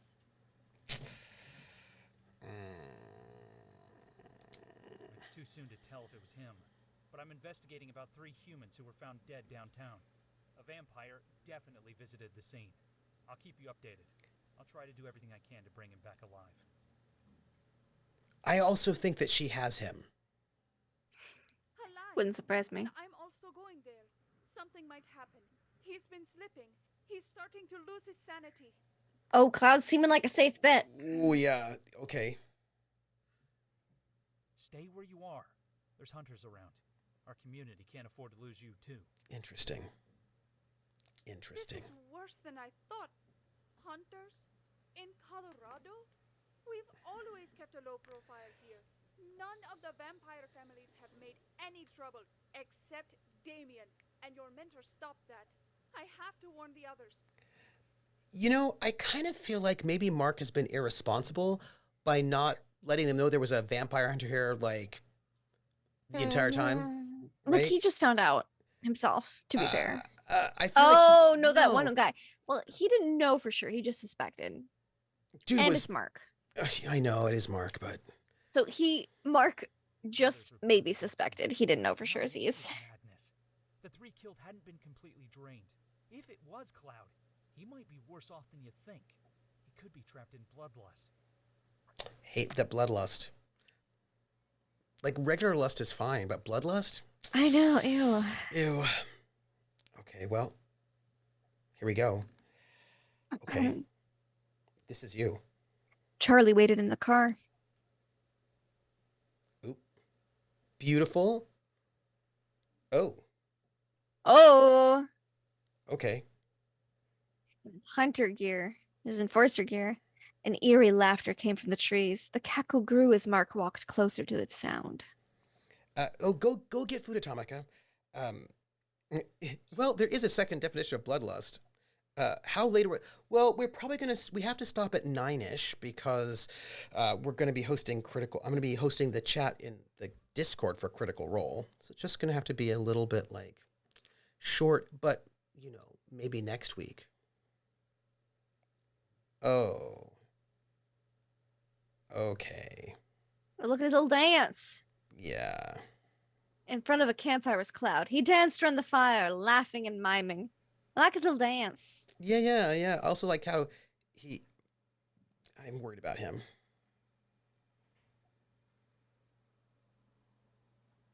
Worried about us. Yeah. I'm worried too. Mark tried to get closer. He dragged his feet lightly through the leaves. Mark, you're not supposed to drag your feet. Lift. Makes way more noise. Come yeah. on. Vampires don't go to national parks. I bet Mark is clunking around like one-man band without gear on. He probably is.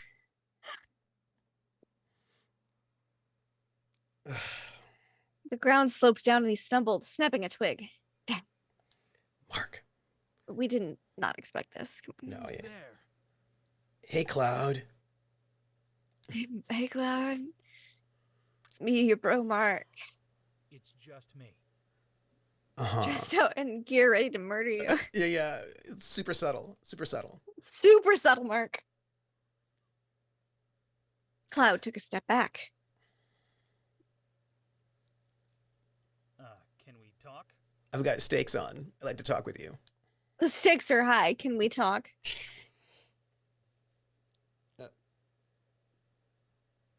Cloud ignored him. Digging through his duffel bag, he pulled out a knife and a block of wood. Mark stared at his fingernails. They were crusted with poorly washed blood. Ooh. Get a DNA test on those fingernails. Yeah. Yep. Hey, do you think vampires can just like lick blood and know? I hope so. I mean, that'd be really in some great. games and systems they can, but you know. It's correct. Both of you stop it right now. Around Cloud, the stakes have never been higher.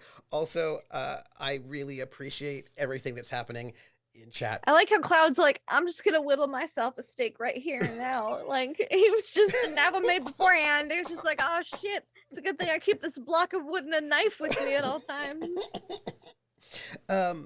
Yeah. There was, Also, you're in a forest. There's sticks everywhere. Yeah. Ooh, Cloud reeked of blood beneath the layers of earthy perfume. Cloud squatted down and began to whittle. You should probably stop him from whittling. From whittling, Mark. Yeah. By the way, I went and I got... Whittling's not a crime, but you're letting him make a weapon. I went and I got my groceries, right? Mm-hmm. Because I'm going to make the red beans and rice, the recipe that I got from Barentor. Ooh, but they didn't have any smoked pork hocks. How dare they? So I'm gonna have to go to the butcher shop. Yes, and I'll have to do that probably Saturday or Sunday. Anyway, there's gonna be a murder. So, I was wondering, how can I get used to the thirst? Maybe he's trying to get a confession.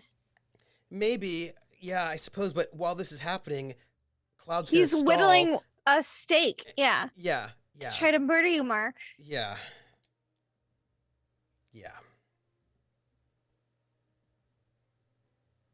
Not used to being a vampire yet? Right. You're young. You haven't been corrupted like the rest of us. I'll never get used to it.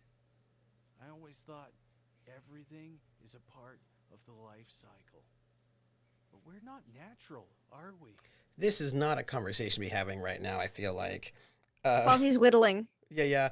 And Captain X's like, maybe he'll make a cool boat. You shouldn't whittle your wood like that in the front of people in a state park. Yeah, it's rude.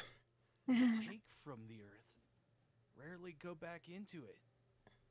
Man, I hate it. I hate how people are free. We talk about freedom, but are we really free? What happens to our souls, man? I'm so jealous. I want to be like them. I want to die like them. Could be arranged.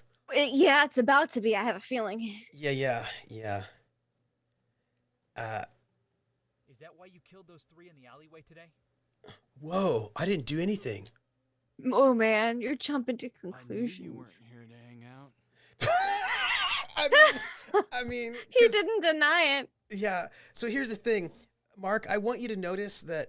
And I like how this whole time he's like, shh, I knew you weren't here to hang out. I just want to note that Cloud is probably super high right now, and even he has better perception than Mark. He's like, you're here with stakes and in combat gear. clearly you're not here to hang out. And Mark's like, I knew you, man. I knew you were here to hang out. You weren't here to hang out with me, man. You never hang out with me, man. Rude. Uh-oh. Uh-oh. Ah, Mark, you're supposed to start this. Striking out, he clipped the side of Mark's face with his knife. Yeah, Mark is not... Yeah. Uh-oh. Spinning around, Cloud slashed at Mark's side. You know what? There's background music, but I turned it down too low. I have to turn it back up. Just a little bit. Because there's clearly... I'm hearing very faint battle music, and I feel like we should have a little bit of it. You know, just turn like... it up a little bit. Yeah. Yeah. That feels good to me. Yeah. Because I want to hear a little bit of murder. Ooh, I don't think our audience can hear nothing. Here, a little bit more.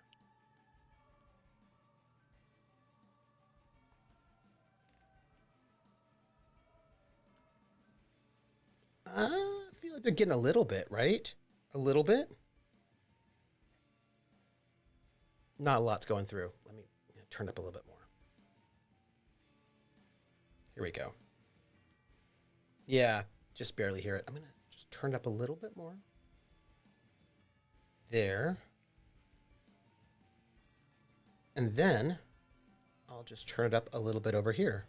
So you should be able to hear it now. It shouldn't be too bad. Okay.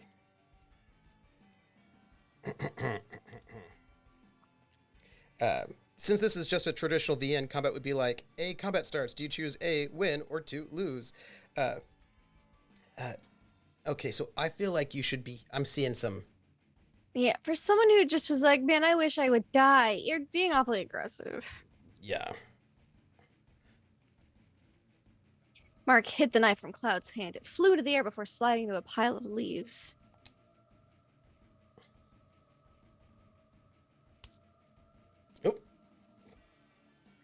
Oh, goodness. Cloud gave a quick jab to Mark's stomach. Mark grunted as he fell into a headlock. Mark, where's your You're judo? supposed to know judo. Lindy, you and me? Cloud's arm pressed into his throat. He couldn't breathe. Wait. He's a vampire, though. Okay.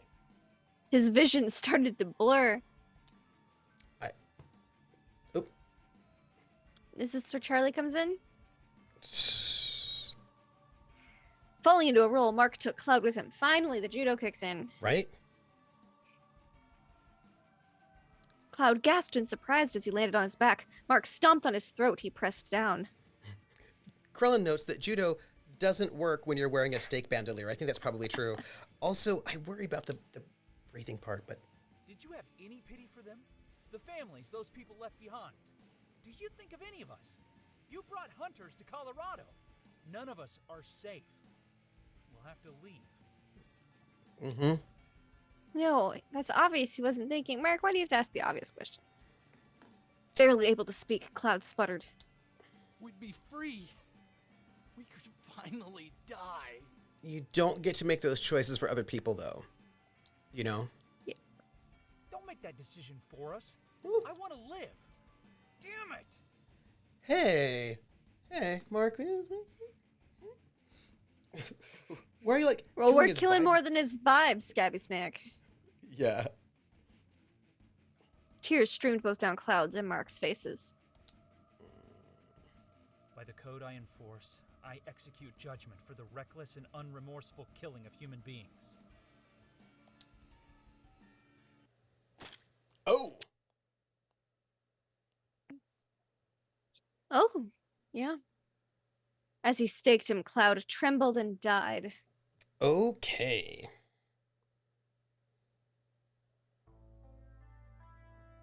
I also think Anaya knew about it, though. Yeah, maybe.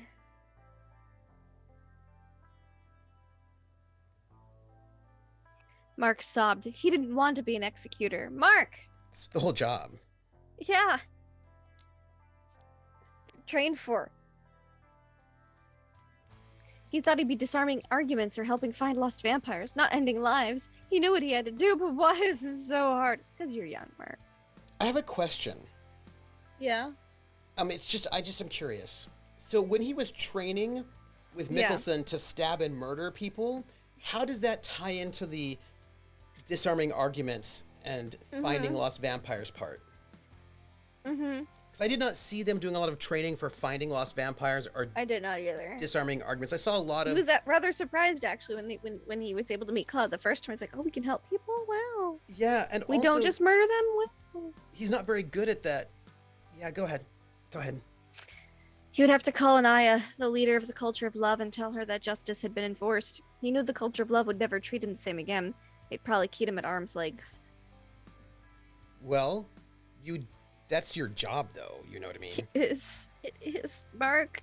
I mean...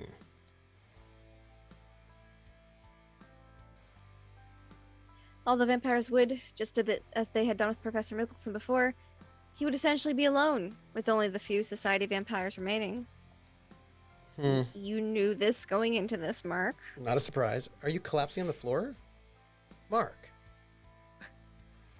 Oh!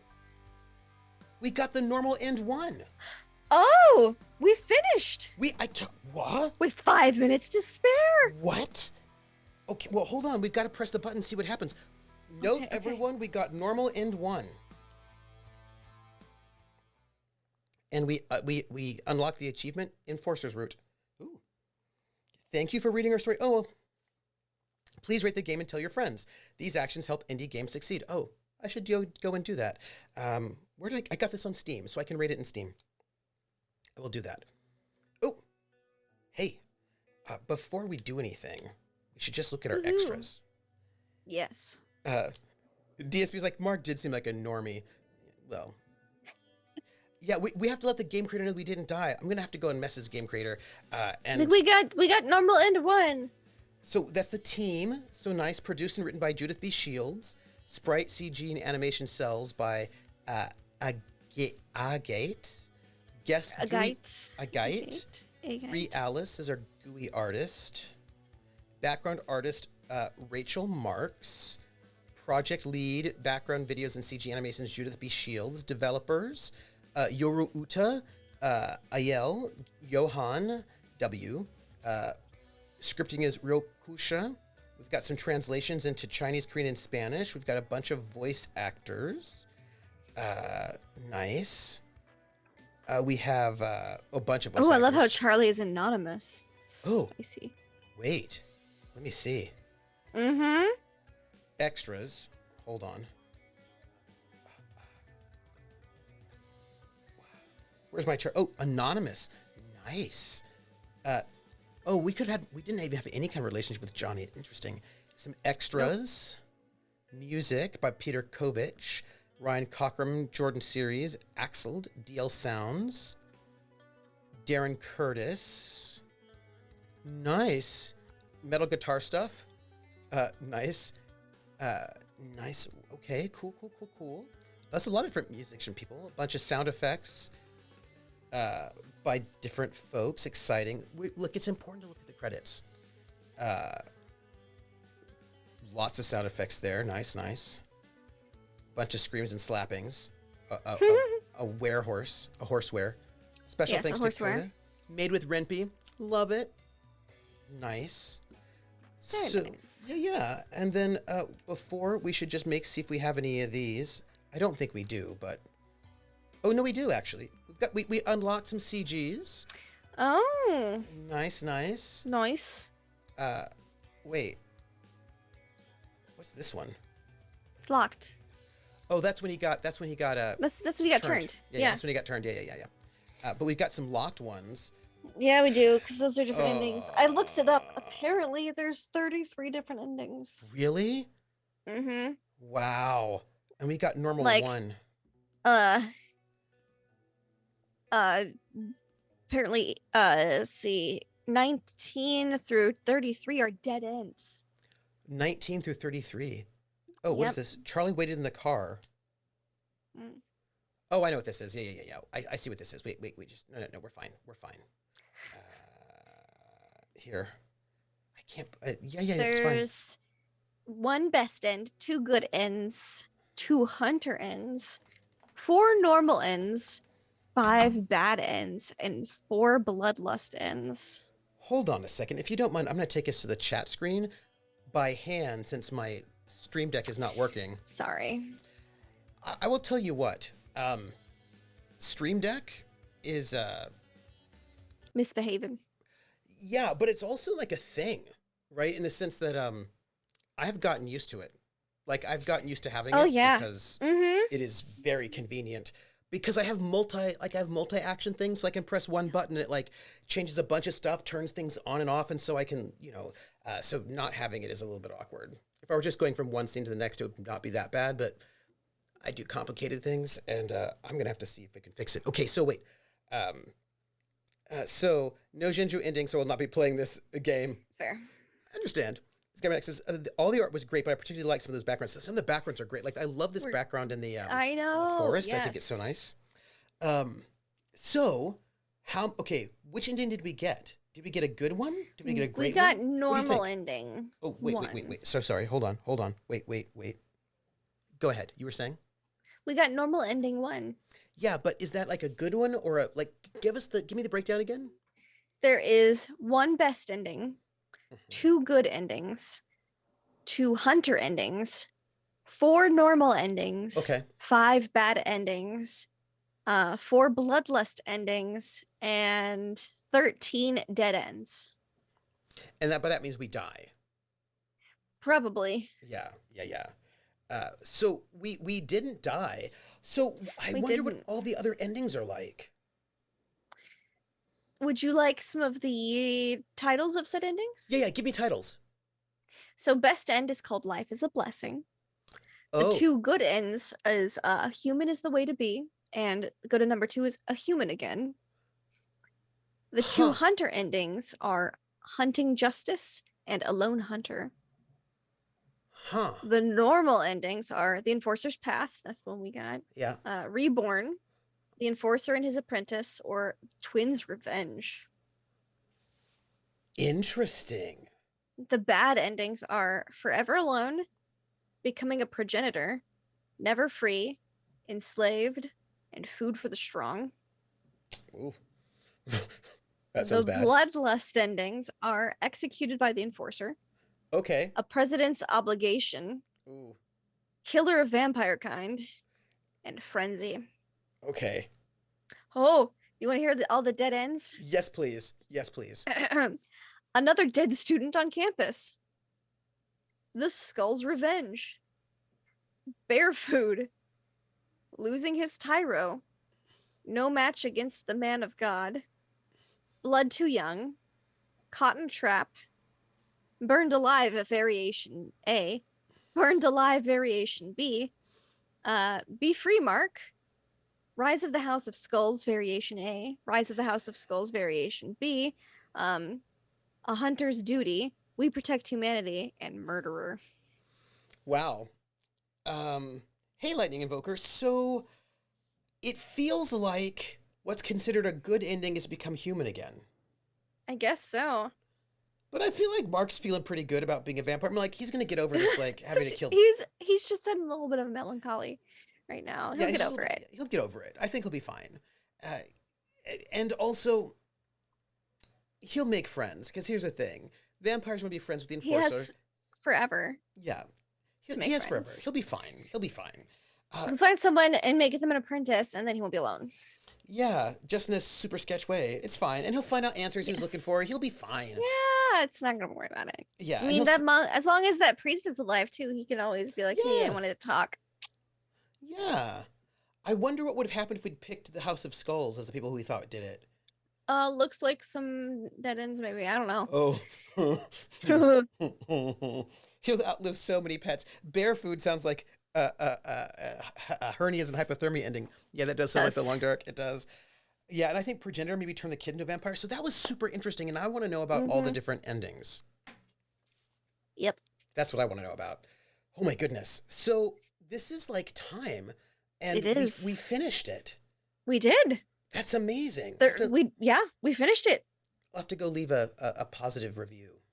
Indeed. Yes. So, Lindy. Yes. Thank you for playing the vampire game with me. Oh, thanks for having me. That was so awesome. Wow. Can I say something, though? No. Yes, it's your channel. Of course you can. Oh. I just wish they didn't say that the good endings are the ones where you turn human. I always I like it when visual novels are a little open about whether or not endings are good or bad. They just let you know, that's what happened. You got eaten by a bear. Is that a good ending or bad ending? I don't know. That's up to you. Those are my thoughts about that one. But I like the art a lot. I thought that I love seeing games using Rentby. The best ending didn't necessarily sound like you were human. Was blessed. I wonder what that meant, though. I feel like it means you get your soul back, maybe. I don't know. I'll have to go and play this a little bit on the backside. There was something that I wanted to say about... Oh, yes. So here's the thing. I've been playing visual novels for like a really long time, but I'm not one of those people that... Like, my introduction to visual novels were basically the sort of English language scene. So I'm very different from the visual. So there's like a visual novel Reddit page, and I go there every once in a while. I was like, oh yeah, this is not at all for me, because everybody, like, none of them read any English, or none of them read anything other than Japanese visual novels translated. And all they do is complain about the fact that this one or that one is not translated yet. And they don't know anything about or care anything about English language visual novels. And then they sort of like, I wonder why people don't like play more visual novels. Like, well, people do actually. They're quite people do. But so anyway, it's just kind of interesting, like being in a scene, but like in this weird splinter part of the scene. And anyway, the reason I bring this up is because this is a really nice English language visual novel, and I'm very happy to have run into it and played it. Like, that's wonderful. It's quite nice. I enjoyed it. Yeah. I suppose we should do that thing that we do. Oh, I suppose. Yeah, I suppose we should. My friend, where are you? Who are you? Where can we find you next? Hi, I'm Lindy, Laugh Love Lindy, and that's where you can find me most of the time. But first, you can find me tomorrow night on Trooper's channel for Showdown, where I will murder him for all the times he's left me behind in games and let me die. I feel like that's not what's going to happen. I feel like I'm going to murder you, so... I guess there's only one way to find out, and that's to tune in tomorrow night. So that's that. And Sunday night, you'll find me on Praxagora Thesmophoria's channel for Witcher, where I will be back. And apparently a lot has happened. And then on Monday night, we should be back with our Mondays in Exandria, the new batch. We didn't play this week because I've been jet-lagged as all get out, and another player had the flu. So it just was not in the cards. But next Monday, we should get to it. I'm very excited. Next Tuesday, we will be back with our episode 1. We had like an episode 0, and episode 1, our first mission in Stargate, our new Stargate game, Flames of Hope. I'm very excited. I've been binge watching Stargate in the few hours that I have been awake since returning from Korea. And we have no more Good Society on Wednesday, so you'll just have to entertain yourselves, I suppose. But that's where you can find me for the next week. So, Lindy, I just remembered a thing I didn't tell you. What is it? So, something happened at the very end of the last We're breaking up our friendship? Is that No, you waited till the end of the game? I knew it. I knew it. You wanted to be done with me. Yes. Wash your hands. Yes. No. So here's what happened. You know, we went to go and see the body, right, of the brother-in-law, to be like, hey, brother-in-law's dead. What happened? You know, the way you do. There. Oh, no, it was there all right. It was definitely there. It also, there were, like, creepy spore creatures, you know what I mean? Like, plant spores. Yeah. And they were trying to kill us, and we had to kill them. And Math was frustrated with people not being as hardcore as they should be. Like there's a Yeah. whole thing like you're supposed to be like the meat shield, but the meat shields weren't like doing anything, so we had to go and like anyway. Here's what happened though. Yes. Ardzo got into combat Yeah. and he killed one of the plant Did creatures. he wear Wolverine out? So what happens is he killed one of the plant creatures, so he had to make a resist roll. Uh-huh. And he made the first one. But not the second one. And I did have to point out that I had my creepy like figure on me, and having the creepy figure on you, gave him a penalty to that die roll, but he still made the first one. But then he had to make a second one because the thing he killed was a sentient plant. And he failed that one. So then he transformed into a werewolverine in front of myself, Razmi, and Mesmo. Oh, that's not ideal. In the dungeon, right? And so then he had like 1 month before he like lose all control. He's like, run. So they all start running, but I'm like, why would I run? It's a cool monster. Love it. And I was like, hey, cool. Like, cool monster. Awesome. It's nice knowing you. And I was like, hey, friend, calm down. It'll be okay. And then I heard a voice of my best friend, the Leshan, was like, no, don't. Basically it said stop, which I think meant stop helping that one. Anyway, and I was like, well, that's weird. Why would my best friend say not to help like a cool monster person? That's neat. Because, Anyway, but then Ardzo locked himself in the cell and like crushed the steel so he couldn't get out. Mm-hmm. And that's where we ended it. We're gonna have to get a welding team down there later. Yeah. That's where we left it. We left it there. Cool. Fun. And I just thought you should know that's been happening. Fun. Cool. Yeah. Cool beans. Good to know. Yeah. You got only mildly poisoned. Yeah, just a little poison. Again, it's probably just raised by toxicity. I'm probably fine. Yeah. Fine. But also Baldwin has been in contact, and dude knew all about the necrophages. Baldwin Yeah. has been in contact. Yeah. I'm just saying. So I'm Trooper SJP. That's me. And today is Thursday. So tomorrow, 7 p.m., I'm going to be working real hard trying to get my, I'm going to go and find out what's going on with the Stream Deck. And try to go and get it all taken care of and get it fixed, one hopes. And tomorrow, it's going to be the showdown. That'll be the Foxhole Fridays. And Lindy and I are going to try to murder each other, and I'm going to kill her. And she's going to go down, and she's going to lose. She'll be bleeding out on the floor, and I'll be victorious. I mean, that's just kind of how it's going to go. And then Saturday will be the Outer Worlds. Sunday night will be The Witcher over at Praxagorthis Mephore's channel at 8 p.m. And then at Monday night, 8:30 p.m., will be the Montreal by Night over at Wandering DMs. And next Wednesday, because I'd like to give you a full week, Wednesday, Lindy and I are going to wrap up a story that we have not wrapped up yet. Yes. Mm-hmm. So over at Laugh Love Lindy's channel next Wednesday at 8 p.m., I believe, Eastern. Yeah, something like that. We will be finding out what happened to Livewire and Zarina.